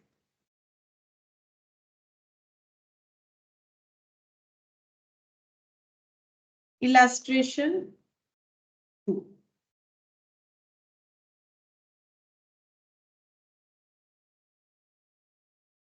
देखो इनका ओपनिंग स्टॉक कब का है, अक्टूबर का है। ऐसा क्यों दिख रहा है पता है, क्योंकि इनका ईयर एंड कब होता है, 30th सितंबर को, तो ओपनिंग होता होगा अक्टूबर को। क्योंकि देखो अगर हम लोग का दिसंबर में ईयर एंड होता है तो ओपनिंग कब होता है, जैन को। ठीक है, सेम उसी तरीके से यहाँ पर भी होगा। तो देखो सितंबर का एंडिंग है, तो शुरुआत जो है मतलब स्टार्टिंग जो है वो 1 अक्टूबर को होगा। 1 अक्टूबर 2001 दिया हुआ भी है यहाँ पर, तो लिख लेते हैं 1 अक्टूबर 2001। ठीक है, ओपनिंग स्टॉक कितने का है, 29,700। ओपनिंग स्टॉक है 29,700। लेकिन इसमें भी एक प्रॉब्लम है, इसको 90% में वैल्यू कर रखा है, क्वेश्चन खुद बता रहा है कि ये 10% कम में वैल्यू किया है, तो हमें इसको 100% में लेके आना पड़ेगा। ठीक है, तो ये चीज हम ब्रैकेट में लिख लेते हैं। ये 90% से वैल्यू किया हुआ है। ठीक है, मुझे इसमें क्या करना पड़ेगा, 10% ऐड करना पड़ेगा। अच्छा, परचेस बोला है 110 से लेके 31 दिसंबर, तो हम यहाँ पर लिख लेते हैं 31 दिसंबर 2001। ठीक है, परचेस बोला है 75,000, तो इस पीरियड में परचेस है 75,000। यहाँ साइड से लिखना स्टार्ट करते हैं, परचेज 75,000। अच्छा, फिर बोला है वेजेस है 33,000। अच्छा, इसमें लेकिन एक प्लांट इंक्लूडेड है, प्लांट इंक्लूडेड है 5,000 का, वो मुझे करना पड़ेगा लेस। अच्छा, उसके बाद वेजेस है 33,000, वेजेस है 33,000। उसमें से मुझे लेस करना पड़ेगा इंस्टॉलेशन 500, ठीक है। ये 2 पॉइंट हमें यहां से मिला था। फिर बोल रहा है सेल्स 1,40,000, सेल्स 1,40,000। फिर देखो यहाँ पर the rate of gross profit 33.33%, ठीक है। तो यहाँ पर जीपी लिख लेते हैं, कितना है 33.33%, ये साइड में लिख लिया मैंने, ठीक है। फिर बोल रहा है कि सैल्वेज जो है वो हुआ है 3,000, तो सैल्वेज जो है सैल्वेज हुआ है 3,000 का स्टॉक बचा लिया इन्होंने। अच्छा, फायर कब ऑकर हुआ था 31 दिसंबर, तो यहाँ पर देखो आग लग गया था इस डेट, ठीक है। ये डेट जो है यहाँ पर फायर ऑकर हुआ था। अच्छा, अब नेक्स्ट देखो, बोल रहा है कि पॉलिसी वैल्यू 25,000 है, तो यहाँ पर भी लिख लेते हैं पॉलिसी वैल्यू है 25,000। और बाकी नीचे का इंफॉर्मेशन में मैंने 10% वाला पॉइंट भी इंक्लूड कर लिया, बाकी ये भी पॉइंट इंक्लूड कर लिया। बस अब हम लोग को प्रिपेयर करना है कि क्लेम कितना मिलेगा, ठीक है। अच्छा, अब कैसे कैलकुलेट करेंगे देखो, यहाँ पर हम लोग को क्योंकि जीपी रेशियो गिवन है, देखो अगर जीपी रेशियो गिवन है, देखो अब पूरा क्वेश्चन दिया है ना, क्लेम निकालने बोला है, तो हमें 4 स्टेप फॉलो करना पड़ेगा, स्टेप 1, स्टेप 2, स्टेप 3, स्टेप 4। बोला है कि अगर अर्लियर ईयर का पहले हमें जीपी कैलकुलेट करना पड़ेगा, तो अर्लियर ईयर का जीपी ऑलरेडी कैलकुलेट करके हमें दिया हुआ है। ये वाला कहाँ से आया, ये तो इस साल का है नहीं, क्योंकि इस साल तो ईयर एंड कब होता 30 सितंबर को, लेकिन उसके पहले फायर ऑकर हो गया, फिर भी हमें जीपी बताया है। तो और जीपी देखो लिखा हुआ भी है कब का है, बोल रहा है रेट ऑफ ग्रॉस प्रॉफिट इतना ऑन कॉस्ट होता है, मतलब ये इनका जो है प्रीवियस डेटा से ही पता चला है, जीपी जो है कॉस्ट के ऊपर इतना है। यानी स्टेप 1 हमें इस क्वेश्चन में नहीं करना पड़ेगा। स्टेप 2 में क्या करना पड़ेगा, स्टेप 2 में ट्रेडिंग अकाउंट बनाना पड़ेगा, कब से, करंट ईयर के लिए। करंट ईयर मतलब जिस साल फायर ऑकर हुआ है उस साल का स्टार्टिंग से लेके up to date of fire, ठीक है। तो इनका करंट ईयर कब से स्टार्ट होता है, इनका करंट ईयर अक्टूबर से स्टार्ट होता है, तो मुझे अकाउंट्स बनाना पड़ेगा अक्टूबर से लेके जिस दिन तक फायर ऑकर हुआ है उस दिन तक का मुझे ट्रेडिंग अकाउंट बनाना पड़ेगा, ठीक है। फिर क्या बोला है देखो, फिर यहाँ पर बोला है trading account GP should be calculated based on percentage of sales. बोल रहा है कि जीपी को कैसे कैलकुलेट करेंगे, परसेंटेज ऑफ सेल के बेसिस पे बैलेंसिंग फिगर क्लोजिंग स्टॉक आएगा ऑन डेट ऑफ फायर। ये हम समझा देते हैं क्या बोला है, क्वेश्चन करने से पता चलेगा। फिर हम लोग क्लेम कैलकुलेट करेंगे, फिर एवरेज क्लॉज लगाएंगे, ठीक है। पहले हम लोग स्टेप 2 में जो ट्रेडिंग अकाउंट बनाना है वो बनाएंगे। अच्छा, इस ट्रेडिंग अकाउंट का नाम है मेमोरेंडम ट्रेडिंग अकाउंट। बताते हैं क्यों, memorandum trading account for the period 1/10/2001 से लेके 31 दिसंबर 2001। मेमोरेंडम जो लैंग्वेज है इसका मतलब होता है रफ वर्क, ठीक है। मेमोरेंडम का मतलब रफ। अब देखो इनको तो ईयर एंड में ट्रेडिंग अकाउंट बनाना चाहिए, मतलब 30 सितंबर 2002 को इनका फाइनल अकाउंट्स के लिए ट्रेडिंग अकाउंट बनने वाला था, लेकिन बीच में ऐसा एक एक्सीडेंट हुआ कि इनको अपना ट्रेडिंग अकाउंट जो है अभी प्रिपेयर करना पड़ा। तो ये जो है ये प्रॉपर ट्रेडिंग अकाउंट नहीं, क्योंकि ये 12 मंथ्स वगैरह तो कवर नहीं कर रहा है, तो इसको हम लोग रफ ट्रेडिंग अकाउंट यानी जरूरत पे बनाया गया ट्रेडिंग अकाउंट, तो मेमोरेंडम ट्रेडिंग अकाउंट बोलते हैं, ठीक है। इसे बोलते हैं मेमो ट्रेडिंग यानी मेमोरेंडम ट्रेडिंग अकाउंट। तो जब भी हम लोग इस तरीके का ट्रेडिंग अकाउंट बनाएंगे जो कि जरूरत पे बन रहा है, बनने का भी टाइम नहीं आया, वैसे ट्रेडिंग अकाउंट को बोला जाता है मेमोरेंडम ट्रेडिंग अकाउंट, ठीक है। अब स्टार्ट करते हैं। सबसे पहले ट्रेडिंग अकाउंट में लिखना पड़ता है ओपनिंग स्टॉक, जो कि हमें गिवन है, तो लिखेंगे टू ओपनिंग स्टॉक। लेकिन प्रॉब्लम ये है कि ये 29,700 जो वैल्यू है वो 90% का है, क्योंकि मुझे पहले ही पॉइंट्स बता दिए गए हैं हम लोगों को कि जब भी हम लोग इंश्योरेंस क्लेम का कैलकुलेशन करेंगे तो स्टॉक के वैल्यू को ना ज्यादा में लेना है ना कम में, एग्जैक्ट वैल्यू में लेना है। तो ये क्योंकि 90% का वैल्यू है तो डिवाइडेड बाई 90% करने से पता चलेगा 1% का वैल्यू कितना है, इंटू 100% करने से पता चलेगा 100% का वैल्यू कितना है। तो मुझे एग्जैक्ट वैल्यू चाहिए, तो 29,700 डिवाइडेड बाय 90 इंटू 100, यानी एक्चुअली इसका वैल्यू है 33,000। तो इंश्योरेंस क्लेम का कैलकुलेशन जब होगा तो हमें स्टॉक, जो भी स्टॉक है, सिर्फ ओपनिंग का बात नहीं है, सारे स्टॉक को हमें क्या करना पड़ेगा, एग्जैक्ट वैल्यू पे यानी कॉस्ट वैल्यू पे कैलकुलेट करना पड़ेगा। फिर लिखेंगे परचेज, लेकिन उसमें से प्लांट का वैल्यू लेस करेंगे। तो यहां पर लिख देते हैं purchase 75,000 less cost of plant wrongly added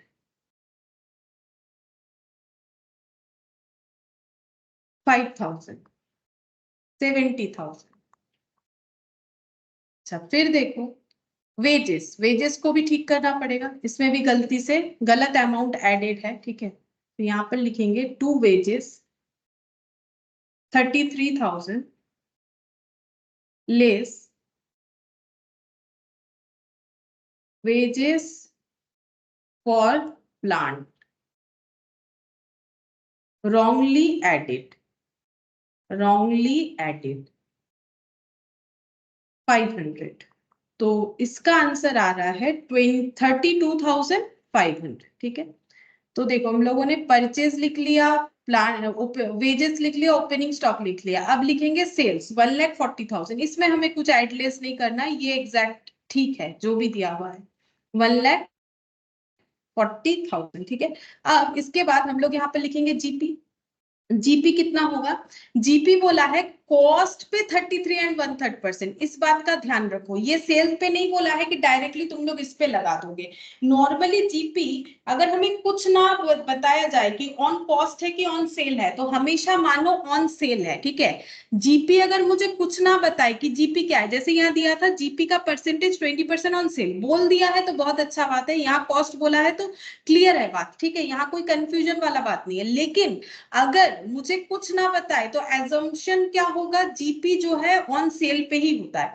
लेकिन अब कॉस्ट बताया है तो मुझे उसको सेल पे ट्रांसफर करना पड़ेगा, क्योंकि मेरे पास तो कॉस्ट वैल्यू नहीं है, मेरे पास सेल्स वैल्यू है। तो 33 एंड 1/3% का मतलब क्या होता है, यहाँ पर दिखा रहे थे 33, ये देखो कॉस्ट प्रॉफिट और सेल, ठीक है। तो 33 एंड 1/3% नहीं, 33.33% बोला है, ठीक है। 33 एंड 33% का मतलब 1/3 होता है। चेक करके देख लो, ये मैंने तुम लोग को बताया भी है, बहुत सारे क्वेश्चन में ये पॉइंट आता है, कॉस्ट में भी बताया है। ये देखो इंटू 100 कर लो, ठीक है। 33 एंड 3333% मतलब 1/3, ठीक है। अब 1/3 में 1 का मतलब हो जाएगा प्रॉफिट और 3 का मतलब हो गया कॉस्ट, क्योंकि ये जो परसेंटेज है ऑन कॉस्ट पे है। तो अगर मेरा प्रॉफिट ऑन कॉस्ट इतना है तो प्रॉफिट ऑन सेल कितना होगा, प्रॉफिट बाय सेल करने से पता चलेगा।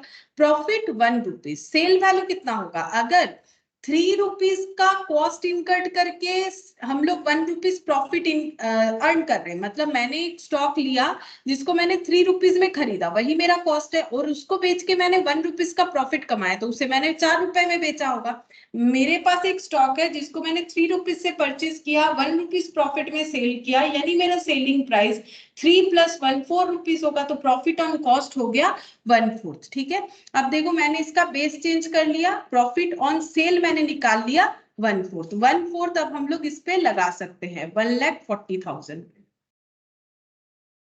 तो ये आंसर आएगा 35,000, ठीक है। तो टोटल करते हैं, क्लोजिंग स्टॉक पता चल जाएगा। बाई क्लोजिंग स्टॉक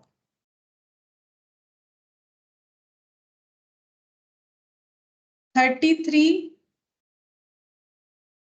70 32.5 और 35, तो ये हो गया 170.5, मतलब 1,70,500 माइनस ये हो जाएगा 140 30.5, मतलब 30,500। तुम लोग चाहो तो पूरा पूरा कैलकुलेट कर लो, 30,500 1,70,500। मतलब ये क्या पता चला हम लोगों को कि जिस दिन फायर ऑकर्ड हुआ था, क्योंकि हम लोगों ने यहाँ का ये सब वैल्यू लिखा, यहाँ से यहाँ का ट्रेडिंग बना है, तो इस डेट का मुझे क्लोजिंग स्टॉक पता चल गया। मतलब जब आग लग रहा था, आग लगा था, तब गोडाउन में इतने सारे, या शॉप में जहां भी आग लगा था, इतने सारे इतने वैल्यूज के स्टॉक थे, ठीक है, इतने वैल्यूज के स्टॉक थे, ये हम लोगों ने कैलकुलेट कर लिया, ठीक है। ये मेरा हो गया स्टेप 2। क्वेश्चन में स्टेप 1 करने का रिक्वायरमेंट नहीं हुआ। स्टेप 3 क्या बोल रहा है, कैलकुलेशन ऑफ अच्छा ये ना क्लेम नहीं होगा, कैलकुलेशन ऑफ ये लॉस होगा, ठीक है, कैलकुलेशन ऑफ लॉस। अब हम लोग को कैलकुलेट करना है जो स्टॉक था वो जब फायर ऑकर हुआ क्या पूरा जल गया, या फिर हमारे पास कुछ जो है स्टॉक बच भी गया, मतलब हम लोग का लॉस कितना हुआ, क्या पूरा 30,500 का लॉस हुआ या उससे कम हुआ, वो देखना पड़ेगा, ठीक है। तो नेक्स्ट हम लोग लिखेंगे calculation of loss, calculation of loss, ठीक है। कितना लॉस हुआ है कैसे कैलकुलेट करेंगे, तो पहले यहाँ पर लिखेंगे stock as on date of fire, जिस दिन फायर ऑकर हुआ उस दिन कितना लॉस हुआ, 30 कितना स्टॉक था 30,500। अब देखो कुछ स्टॉक हम लोगों ने बचा लिया, कितने का, ये देखो 3,000 का, ठीक है, 3,000 का सैल्वेज कर लिया, सैल्वेज का मतलब मैंने बोला ना जो स्टॉक बच जाता है, सैल्वेज हुआ है 3,000, ठीक है। तो इसका मतलब 27,500 का क्या हो जाएगा टोटल लॉस ऑफ स्टॉक, ठीक है, टोटल लॉस ऑफ स्टॉक, इतना टोटल लॉस हुआ। 30,500 का स्टॉक प्रेजेंट था जब फायर ऑकर हुआ, 3,000 हम लोगों ने बचा लिया, तो इसका मतलब लॉस हुआ है 27,500। अब हम तुम लोग को स्टेप 2 में जो लिखे थे वो उससे दिखाते हैं कि ये मैंने इतना ज्यादा क्यों लिखा था।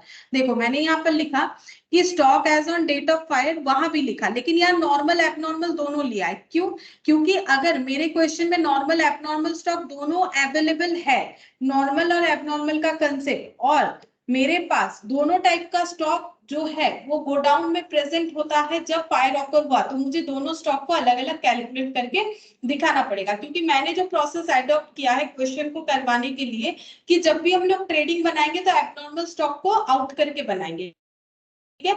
अगर वो एबनॉर्मल स्टॉक पूरा सेल हो जाता है तो फिर तो वो डेट ऑफ फायर के दिन प्रेजेंट नहीं रहेगा, लेकिन अगर सेल नहीं होता है तो वो प्रेजेंट रहेगा, यानी total stock as on date of fire normal abnormal मिला के। इस क्वेश्चन में एबनॉर्मल नहीं था तो ये पॉइंट मैंने नहीं लिख पाया, फिर यहाँ पर सैल्वेज माइनस कर दिया, टोटल लॉस पता चल गया।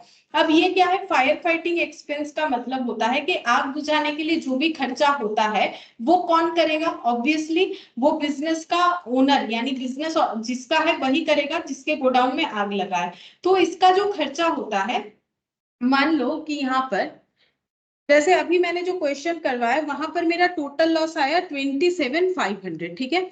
अब 27,500 सैल्वेज माइनस करने के बाद आया, ठीक है, मेरा पहले टोटल लॉस आया यहाँ पर 30,500, अब फायर सैल्वेज आया मेरा 3,000, अब फायर फाइटिंग एक्सपेंस मान लो हुआ है 1,000, तो ये मेरा 28,500 हो जाएगा, मतलब मेरा लॉस बढ़ जाएगा अगर हम फायर फाइटिंग एक्सपेंसेस को ऐड करते हैं जो मुझे फॉर्मूला बता रहा है। अब क्यों ऐड होता है फायर फाइटिंग एक्सपेंस, देखो अगर फायर फाइटिंग एक्सपेंसेस नहीं किया जाता, सोच के देखो, तो पूरा का पूरा स्टॉक जल जाता है। ये 3,000 का सैल्वेज इसीलिए दिख रहा है बिकॉज हम लोगों ने 1,000 का एक्सपेंस किया, ये मैंने एग्जांपल लिया, ठीक है, क्वेश्चन में है नहीं, लेकिन हम ये लॉजिक समझाना चाह रहे हैं कि ये ऐड क्यों होता है।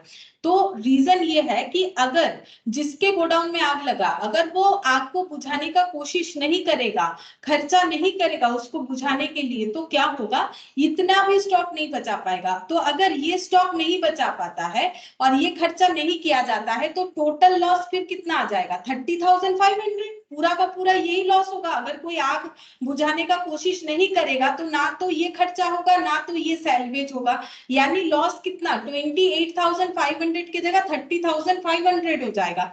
इसीलिए इंश्योरेंस कंपनी बोल रही है कि फायर फाइटिंग एक्सपेंस करके आपने मेरा भी प्रॉफिट करवाया, क्यों, क्योंकि इंश्योरेंस कंपनी को नहीं तो फिर 30,500 टोटल लॉस पे क्लेम देना पड़ता, क्योंकि इन्होंने कोशिश करके फायर फाइटिंग एक्सपेंस करके स्टॉक को बचाया, तो इसीलिए लॉस रिड्यूस होके कितना होगा 28,500। तो इंश्योरेंस कंपनी बोल रही है ये खर्चा भी हम लोग पे करेंगे, मतलब ये खर्चा भी आप लॉस में जोड़ के बताओ आपका लॉस कितना है, तो फिर आपका लॉस हो जाएगा 28,500। इसीलिए फायर फाइटिंग एक्सपेंसेस को ऐड किया जाता है, क्योंकि इंश्योरेंस कंपनी को पता है कि अगर जो बिजनेस ओनर है वो अगर फायर फाइटिंग एक्सपेंस ना करे तो मेरा स्टॉक जो है वो पूरा का पूरा जल जाएगा और मुझे पूरे उतने पे क्लेम देना पड़ेगा। तो अगर कोई खर्चा कर रहा है तो इसीलिए इंश्योरेंस कंपनी बोलता है ठीक है हम फायर फाइटिंग एक्सपेंस जो है जितना भी हुआ है वो हम पे करेंगे, ऐड करके टोटल लॉस बढ़ाओ, ठीक है, फिर हम लोग उसमें सैल्वेज जो होगा माइनस कर देंगे, ठीक है, इसीलिए फायर फाइटिंग एक्सपेंसेस को ऐड किया जाता है। चलो यहाँ पर तो था नहीं तो उसका कुछ ट्रीटमेंट हुआ नहीं, टोटल लॉस पता चल गया।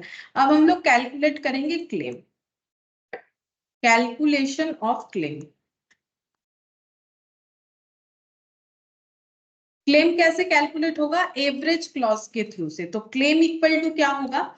सिंपल फॉर्मूला याद रखने का देखो तरीका क्या है, टोटल स्टॉक में, ठीक है, टोटल स्टॉक कितना था उसमें टोटल लॉस कितना होगा, ठीक है, इनटू पॉलिसी वैल्यू। तो हम लोग का जब फायर ऑकर हुआ तो टोटल स्टॉक था 30,500, आउट ऑफ 30,500 स्टॉक डिस्ट्रॉयड 27,500, ठीक है, तो कितना परसेंट स्टॉक डिस्ट्रॉय हुआ? 27,500 डिवाइडेड बाय 30,500। तो देखो ये कुछ इतना परसेंट आ रहा है, 0.90 जो भी आ रहा है, इनटू पॉलिसी वैल्यू। अब कितना वैल्यू का हम लोगों ने पॉलिसी अमाउंट बना रखा है? 25,000 का। तो 25,000 का उतना प्रोपोर्शनेट करके इंश्योरेंस कंपनी क्लेम दे रही है, यानी 22,541 का। तो 22,541 का जो टोटल लॉस है थोड़ा सा ही कम है। मतलब ये कैसे कैलकुलेट होता है? इंश्योरेंस कंपनी बोल रही है, देखो इसका लॉजिक क्या है इस फॉर्मूले का, कि गोडाउन में कितने का स्टॉक पड़ा हुआ है? 30,500, और इंश्योरेंस कितने का करवा रखा है? 25,000। मतलब मेरा स्टॉक है 30,500 का और मैंने इंश्योरेंस कवरेज मेरा जो है वो है 25,000, ठीक है। तो इसका मतलब हो जाता है कि अगर 30,500 का मेरा जो स्टॉक है उसके अगेंस्ट में मेरा इंश्योरेंस किया हुआ है 25,000, ठीक है, तो 27,500 का जो स्टॉक है उसके अगेंस्ट में मुझे कितना क्लेम मिलना चाहिए, ठीक है, ये प्रोपोर्शनेटली होता है। मतलब 30,500 के अगेंस्ट में कवरेज है 25,000 का, तो 1 के अगेंस्ट में कितना है? 25,000 डिवाइडेड बाय 30,500। तो 27,500 के अगेंस्ट में कवरेज कितने का होगा, ठीक है, कवरेज कितने का होगा? तो फिर 22,541 का कवरेज होगा। तो ये फॉर्मूला का मैंने जो है बेस वो भी बताया कि फॉर्मूला कैसे बना। तो क्लेम कितना मिलेगा? इतना मिलेगा। इंश्योरेंस कंपनी बोलेगी कि आपने तो 25,000 का पॉलिसी करवा रखा है और आपका कवरेज है इतना और आपने इतना स्टॉक रख रखा था, तो फिर क्लेम ऑटोमेटिकली लॉस से कम ही आएगा, ठीक है। तो इस तरीके से कैलकुलेट होगा। अब देखो यहाँ पर आ गया अमाउंट 22,541, तो यहाँ पर क्लेम टू बी लॉन्च, ठीक है, इंश्योरेंस कंपनी को हम लोग कितना क्लेम लॉन्च कर सकते हैं? 22,541 रुपीज का, ठीक है, 22,541 रुपीज का क्लेम लॉन्च कर सकते हैं।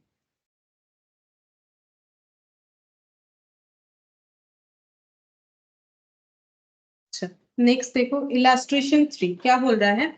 On October 28th of October 2001, the godown and business premises of Aman Limited were affected by fire. मतलब आग कब लगा? 28th of October 2001, ठीक है। From the salvaged accounting records, मतलब जो accounting records जिसमें भी था उसको इन्होंने बचा लिया, ठीक है, अब चाहे वो फिजिकल पेपर में था या फिर जो है सॉफ्टवेयर में था तो वो बच गया। Salvage accounting records, the following information available. तो जो भी अकाउंटिंग रिकॉर्ड्स इन्होंने बचाया उसमें से इन्होंने क्या क्या फाइंड आउट किया? बोल रहा है stock of goods at the rate of 10% lower than the cost on 31st March 2001। 31st of March 2001 को इनका जो स्टॉक है वो इतना है, लेकिन वो 10% कम में दिखाया है। तो हम लोग को ये 90% में दिखाया हुआ है, हम लोग को इसको 100% में दिखाना पड़ेगा, क्योंकि इंश्योरेंस क्लेम के कैलकुलेशन में इंश्योरेंस कंपनी स्टॉक का वैल्यू ना तो ज्यादा चाहेगी ना तो कम, वो एग्जैक्ट कॉस्ट वाला वैल्यू चाहेगी। परचेज लेस रिटर्न ये है इतना और सेल्स लेस रिटर्न ये इतना। मतलब ये है ईयर का स्टार्टिंग वहां से लेके 20th ऑफ अक्टूबर यानी जिस दिन फायर ऑकर हुआ उस दिन तक का डिटेल्स। तो चलो पहले इसका हम डायग्राम बना लेते हैं, उसके बाद नीचे इसका डिटेल्स आगे भी देखते हैं। तो इलास्ट्रेशन 3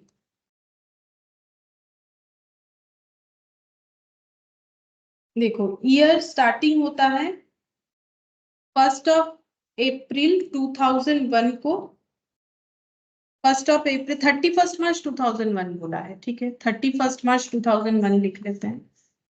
31st March 2001 इस दिन में स्टॉक था 2,60,000, स्टॉक 2,16,000 जो कि मेरा 90% में दिख रहा है, मुझे इसको 100% में ट्रांसफर करना पड़ेगा। परचेज 2,80,000 कब तक का? 20th of October 2001, और इसी दिन ही जो है फायर ऑकर हुआ था। तो यहां से लेके यहां तक का परचेज 2,80,000 और सेल्स 6,20,000, सेल्स 6,20,000। ये पूरे इस पीरियड का परचेज और सेल्स बता रखा है। फिर नेक्स्ट देखते हैं पॉइंट क्या बोला है। अच्छा, बोल रहा है sales up to 20th October 2001 includes 80,000 for which goods had not been dispatched. बोल रहा है कि इस सेल में एक 80,000 रुपीज का सेल्स इंक्लूडेड है। ठीक है, देखो इस सेल में एक 80,000 का सेल्स इंक्लूडेड है, जिसका फीचर्स क्या बोला है? Goods not dispatched. ठीक है, तो ये लिख देते हैं नॉट डिस्पैच्ड। तो इसमें रूल्स मैंने क्या बताया था? देखो रूल्स क्या, लॉजिक है कि अगर गुड्स डिस्पैच नहीं हुआ यानी डिलीवर्ड नहीं हुआ, अगर डिलीवर नहीं हुआ, सेल तो हुआ था बट डिलीवर नहीं हुआ, तो 20th of October को जब फायर ऑकर्ड हुआ तो ये स्टॉक को भी इम्पैक्ट आएगा, ये स्टॉक भी जलेगा। ठीक है, अब सैलवेज में बचता ही नहीं बचता वो बात अलग है, लेकिन ये स्टॉक भी जलेगा, वही चांसेस है। ठीक है, तो इसको हम लोग सेल नहीं मानेंगे। क्या ये पॉइंट हम लोगों ने लिखा है? बिल्कुल, ये पॉइंट भी मैंने तुम लोग को इंपॉर्टेंट पॉइंट भी लिखवाया है। देखो यहाँ पर trading account step 1 free from, हाँ ये देखो sales here means where goods have been delivered, और परचेज का मतलब जब गुड्स रिसीव्ड होगा तभी परचेज मानेंगे, मतलब फिजिकली प्रेजेंस यहाँ पर इंपॉर्टेंस रख रहा है। तो हम लोग यही बोलेंगे अपने इंश्योरेंस कंपनी से कि ये मेरा सेल नहीं हुआ है, क्योंकि भले ही मुझे इनवॉइस सेल का दिख रहा है लेकिन मैंने तो डिलीवर नहीं करवाया, डिलीवर नहीं करवाया तो अब वो स्टॉक तो मेरा, मुझे या तो कस्टमर को पैसा वापस करना है या तो मुझे कोई दूसरा स्टॉक देना है, ये तो मेरा लॉस हुआ ही है। ठीक है, फिर क्या बोल रहा है? Purchase up to 20th October 2001, मतलब यहां तक का जो भी परचेज है यानी 2,80,000 डिड नॉट इंक्लूड 40,000, इसमें 40,000 का परचेज इंक्लूड नहीं है, for which purchase invoice had not been received from supplier though goods have been received in godown. अच्छा, इसमें 40,000 का स्टॉक इंक्लूडेड है। ठीक है, और ये 40,000 का स्टॉक कैसा स्टॉक है? जो डिलीवर तो हो गया है बट इनवॉइस रेज नहीं हुआ है। ठीक है, तो यहां पर लिख देते हैं received but invoice not raised, but invoice not raised मतलब बिल नहीं बना लेकिन स्टॉक हमें मिल गया। अब ये स्टॉक अगर गोडाउन में आ गया था, बिल भले ही ना बना हो, तो ये भी इंपैक्टफुल हुआ है जिस दिन फायर ऑकर हुआ, तो इसको हम लोग मानेंगे परचेज। अगर फिजिकली मेरे पास अवेलेबल है तो ये परचेज मानेंगे, भले ही मेरा जो है इनवॉइस रेज नहीं हुआ है। फिर नेक्स्ट देखो, past record so that the gross profit is 25%। Past record से पता चल रहा है इनका जीपी है 25%। अब देखो, अब जीपी में बोला है ना तो ऑन कॉस्ट ना तो ऑन सेल्स, तो assume to be on sales. ठीक है, फिर बोल रहा है कि the value of goods salvaged 31,000। Salvage कितना हुआ है? यहाँ पर इन्होंने कोशिश करके सैल्वेज स्टॉक कर लिया है 31,000 का। पॉलिसी वैल्यू देखो, पॉलिसी वैल्यू क्या बोल रखा है? पॉलिसी वैल्यू बोल रखा है 1 lakh. Aman limited has insured their stock. Insured क्या है? मतलब पॉलिसी वैल्यू लिया है 1 लाख का, तो यहाँ पर हम लिख लेते हैं 1 लाख। ठीक है, पॉलिसी वैल्यू 1 लाख का लिया हुआ है। Compute the amount of claim to loss to insurance company. हमें क्या करना है? अमाउंट ऑफ क्लेम कैलकुलेट करके बताना है जो इंश्योरेंस कंपनी हमें देगी। ठीक है, तो सबसे पहले तो मुझे ये फाइंड आउट करना पड़ेगा मेरे पास कितना स्टॉक था, और उसके बाद ये देखेंगे कि कितना स्टॉक डिस्ट्रॉय हुआ। तो सबसे पहले मुझे स्टॉक के लिए बनाना पड़ेगा ट्रेडिंग अकाउंट, क्योंकि अर्लियर ईयर का ट्रेडिंग अकाउंट दिया हुआ है, तो ये क्वेश्चन भी मेरा स्टेप 2 से चालू होगा। तो यहां से यहां तक का ट्रेडिंग बनेगा, यानी ये ट्रेडिंग बनेगा मेरा 1 अप्रैल से लेकर 20th अक्टूबर। ये भी मेमो ट्रेडिंग होगा क्योंकि ये भी 1 ईयर का नहीं है, रफली बन रहा है अचानक से, क्योंकि एक्सीडेंट हुआ है इस वजह से। एक्सीडेंट इन द सेंस जो हम लोगों का फायर ऑकर हुआ है। तो memorandum trading account for from लिख देते हैं, फ्रॉम द पीरियड 1/4/2001 से लेके 20th of October 2001। सबसे पहले लिखेंगे ओपनिंग स्टॉक। अच्छा, ओपनिंग स्टॉक था 2,16,000, जो कि 90% वैल्यू शो कर रहा था। हम लोगों को 100% का वैल्यू चाहिए, तो 2,16,000 divided by 9 divided by 90 into 100, 240।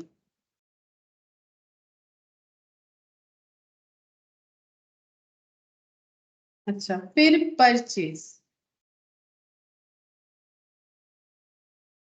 अच्छा, परचेज का था यहाँ पर 2,80,000, इसमें मुझे ऐड करना पड़ेगा 40,000 का परचेज, जिसका इनवॉइस रेज नहीं हुआ है बट फिजिकली था, फिजिकली प्रेजेंट था। 2,80,000 stock in godown, stock in godown but invoice not raise.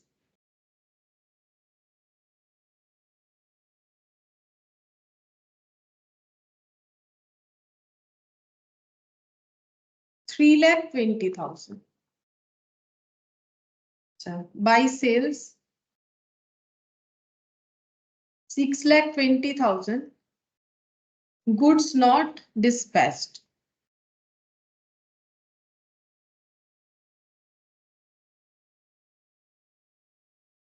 देखो यहाँ पर 80,000 का स्टॉक डिस्पैच नहीं हुआ था बट सेल हुआ था, तो गोडाउन में था, तो फिर ये भी डिस्ट्रॉय होने का चांसेस है, यानी 5,40,000। अगर हम लोग इसे एक्सक्लूड नहीं करेंगे तो इसका जीपी इधर रिकॉर्ड हो जाएगा और क्लोजिंग स्टॉक पे भी इंपैक्ट आएगा। ग्रॉस प्रॉफिट हो जाएगा 5,40,000 पे 25%। देखो यहाँ पर सिर्फ 25% बोला था, तो assume to be on sale, ठीक है। 25% मतलब 1/4 होने से ये कितना हो जाएगा, 1,35,000। ऐड करते हैं 2 लाख, 3 लाख, 5 लाख, 5,60,000, तो ये हो जाएगा 6,95,000, 6,95,000 बाई क्लोजिंग स्टॉक। 6,95,000 minus 5,40,000,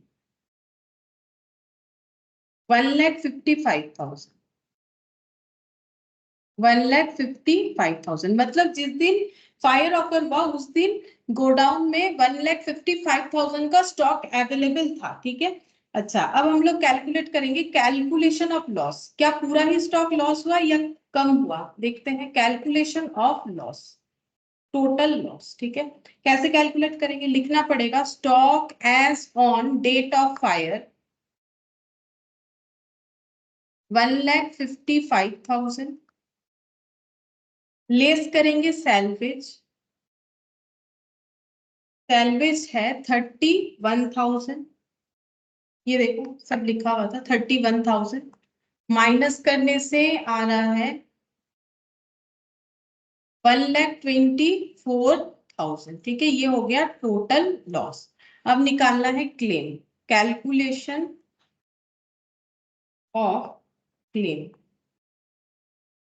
तो क्लेम कितना हो जाएगा, claim equal to total loss out of total stock into policy value. Total loss 124, total stock 155, policy value 1 lakh.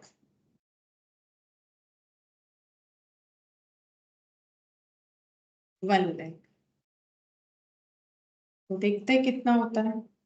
1,24,000 divided by 1,55,000 into 1 lakh, 80,000, ठीक है। तो 80,000 का क्लेम मिल जाएगा, 80,000 का क्लेम मिलेगा। मतलब टोटल लॉस 124 है, 80,000 का क्लेम जो है ये मिल सकता है। अच्छा, बस हो गया। प्रैक्टिस करते करते ही फॉर्मूला भी याद हो जाएगा। अच्छा, इलास्ट्रेशन 4, ये छोटा सा है क्वेश्चन, ठीक है, ये कर लेते हैं, यही लास्ट करें। इसमें क्या बोला है, On 12 June 2002, fire occurred in the premises of N.R. Patel, एक पेपर मर्चेंट, ठीक है, एक पेपर मर्चेंट है जिनका नाम है N.R. पटेल। इनके यहाँ फायर ऑकर हुआ था 12 जून को। Most of the stock was destroyed, maximum stock जल गया। कॉस्ट ऑफ स्टॉक सैल्वेज जो बच गया उसका कॉस्ट है 11,200। In addition some stock was salvaged in a damaged condition and its value in that condition was agreed at 10,500। बोल रहा है कि जो स्टॉक बच गया उसका वैल्यू है 11,200 और कुछ स्टॉक डैमेज कंडीशन में बचा जिसका वैल्यू है 10,500। मतलब दो तरीके का सैल्वेज आइटम मिला, एक जो है पूरा पूरी बच गया, थोड़ा सा भी कुछ उसमें प्रॉब्लम नहीं हुआ, और एक जो है डैमेज कंडीशन में बचा जिसका वैल्यू है 10,500। From the books of the accounts the following particular were available. और हमें कुछ नीचे का जो है डिटेल्स दिया हुआ है, देखो यहाँ पर क्या बोल रहा है।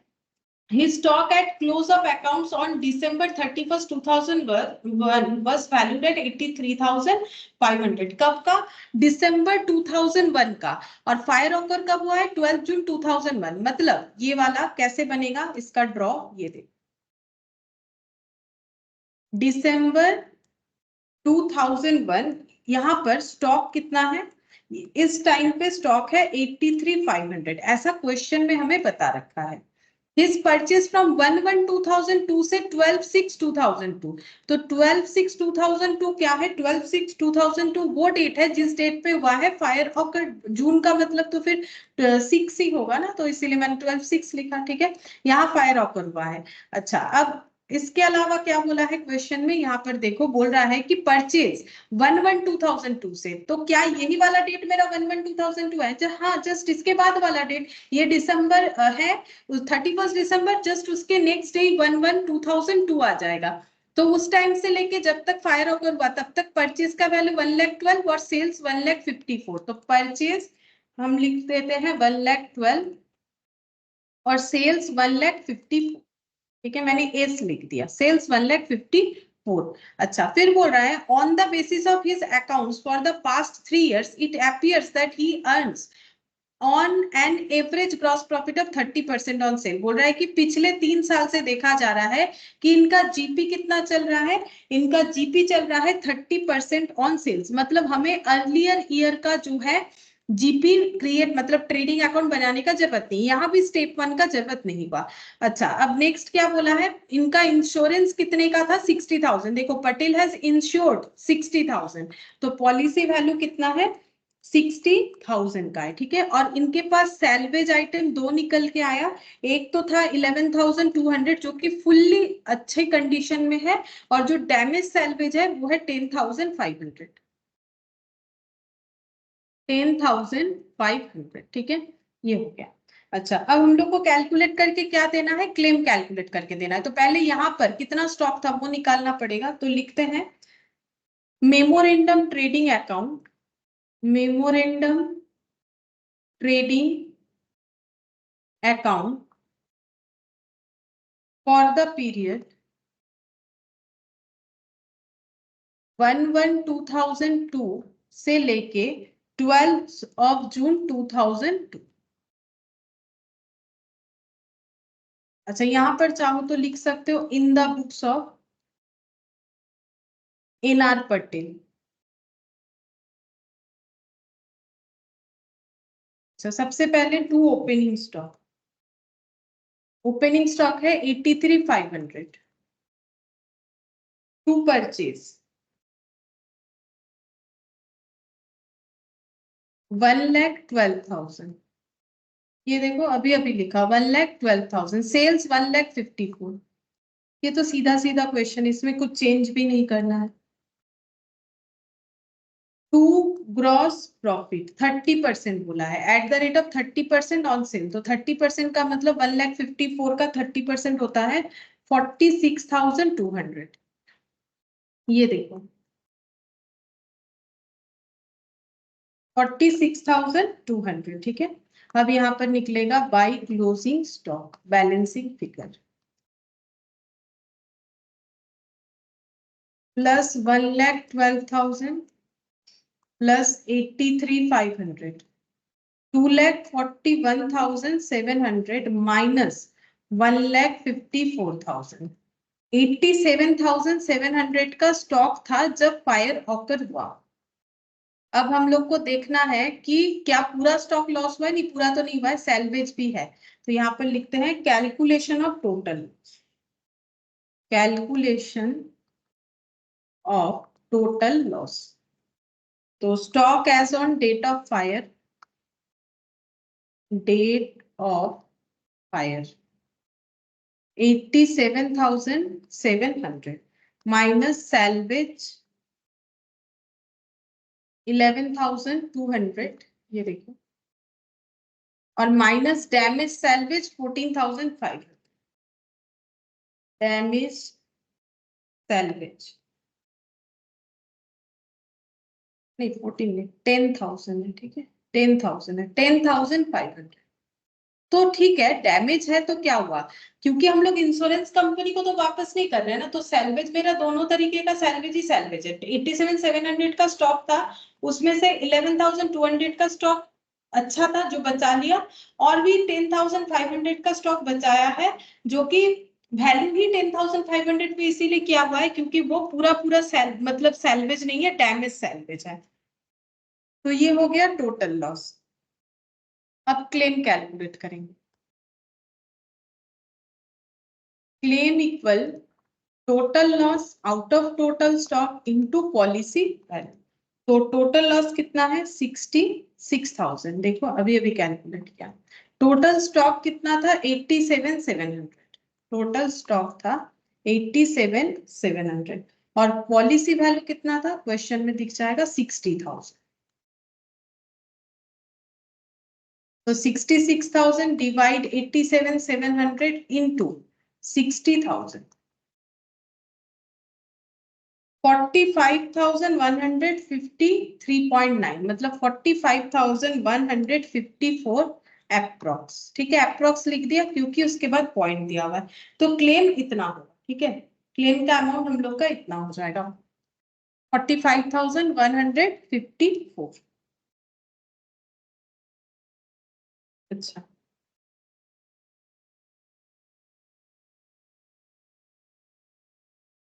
इसके बाद देखो कौन कौन सा क्वेश्चन होमवर्क में किया जा सकता है वो हम एक बार लिख देते हैं। देखो एक बार प्रैक्टिस नहीं करने से ना फॉर्मूला याद नहीं होगा, ठीक है। तो हम लोगों ने लास्ट किया इलास्ट्रेशन 4 तक, इलास्ट्रेशन 5, इसके बाद ये कर सकते हो, इलास्ट्रेशन 6 हो जाएगा, सेम टाइप ऑफ क्वेश्चन है, ठीक है। इलास्ट्रेशन 6 के बाद इलास्ट्रेशन 7 भी बनेगा, इलास्ट्रेशन 7, और उसके बाद जो पीछे प्रैक्टिकल क्वेश्चन है, क्वेश्चन 1 बनेगा, क्वेश्चन 1, क्वेश्चन 2, क्वेश्चन 3, क्वेश्चन 1 2 3 4, ठीक है, क्वेश्चन 1 2 3 4। तो ये क्वेश्चंस जो है, ये देखो ये तो पहले इलास्ट्रेशन है, और पीछे जो है यहाँ पर देखो, पीछे जो है यहाँ से कुछ प्रैक्टिकल क्वेश्चन दिखेगा इलास्ट्रेशन खत्म होने के बाद। ये देखो टेस्ट योर नॉलेज, और ये देखो यहाँ पर, तो इसमें से क्वेश्चन 1 2 3 4 मतलब 1 2 3 4 5 6 7 7 क्वेश्चंस ऐसा है जो तुम लोग होमवर्क कर सकते हो। कुछ कुछ क्वेश्चन तो ऐसा भी है जिसमें सिर्फ वैल्यू को इधर उधर कर दिया है, बाकी कंसेप्ट सेम ही रखा है, ठीक है। तो ये एक बार ट्राई करके देख सकते हो रहा है कि नहीं हो रहा है। तो नेक्स्ट दिन हम लोग ये सब कंप्लीट करेंगे, तो एक क्लास और भी ये लॉस ऑफ स्टॉक के लिए लगेगा, उसके बाद हम लोग लॉस ऑफ प्रॉफिट जो है वो स्टार्ट कर सकते हैं, ठीक है। ठीक है, फिर आज इतना ही करते हैं।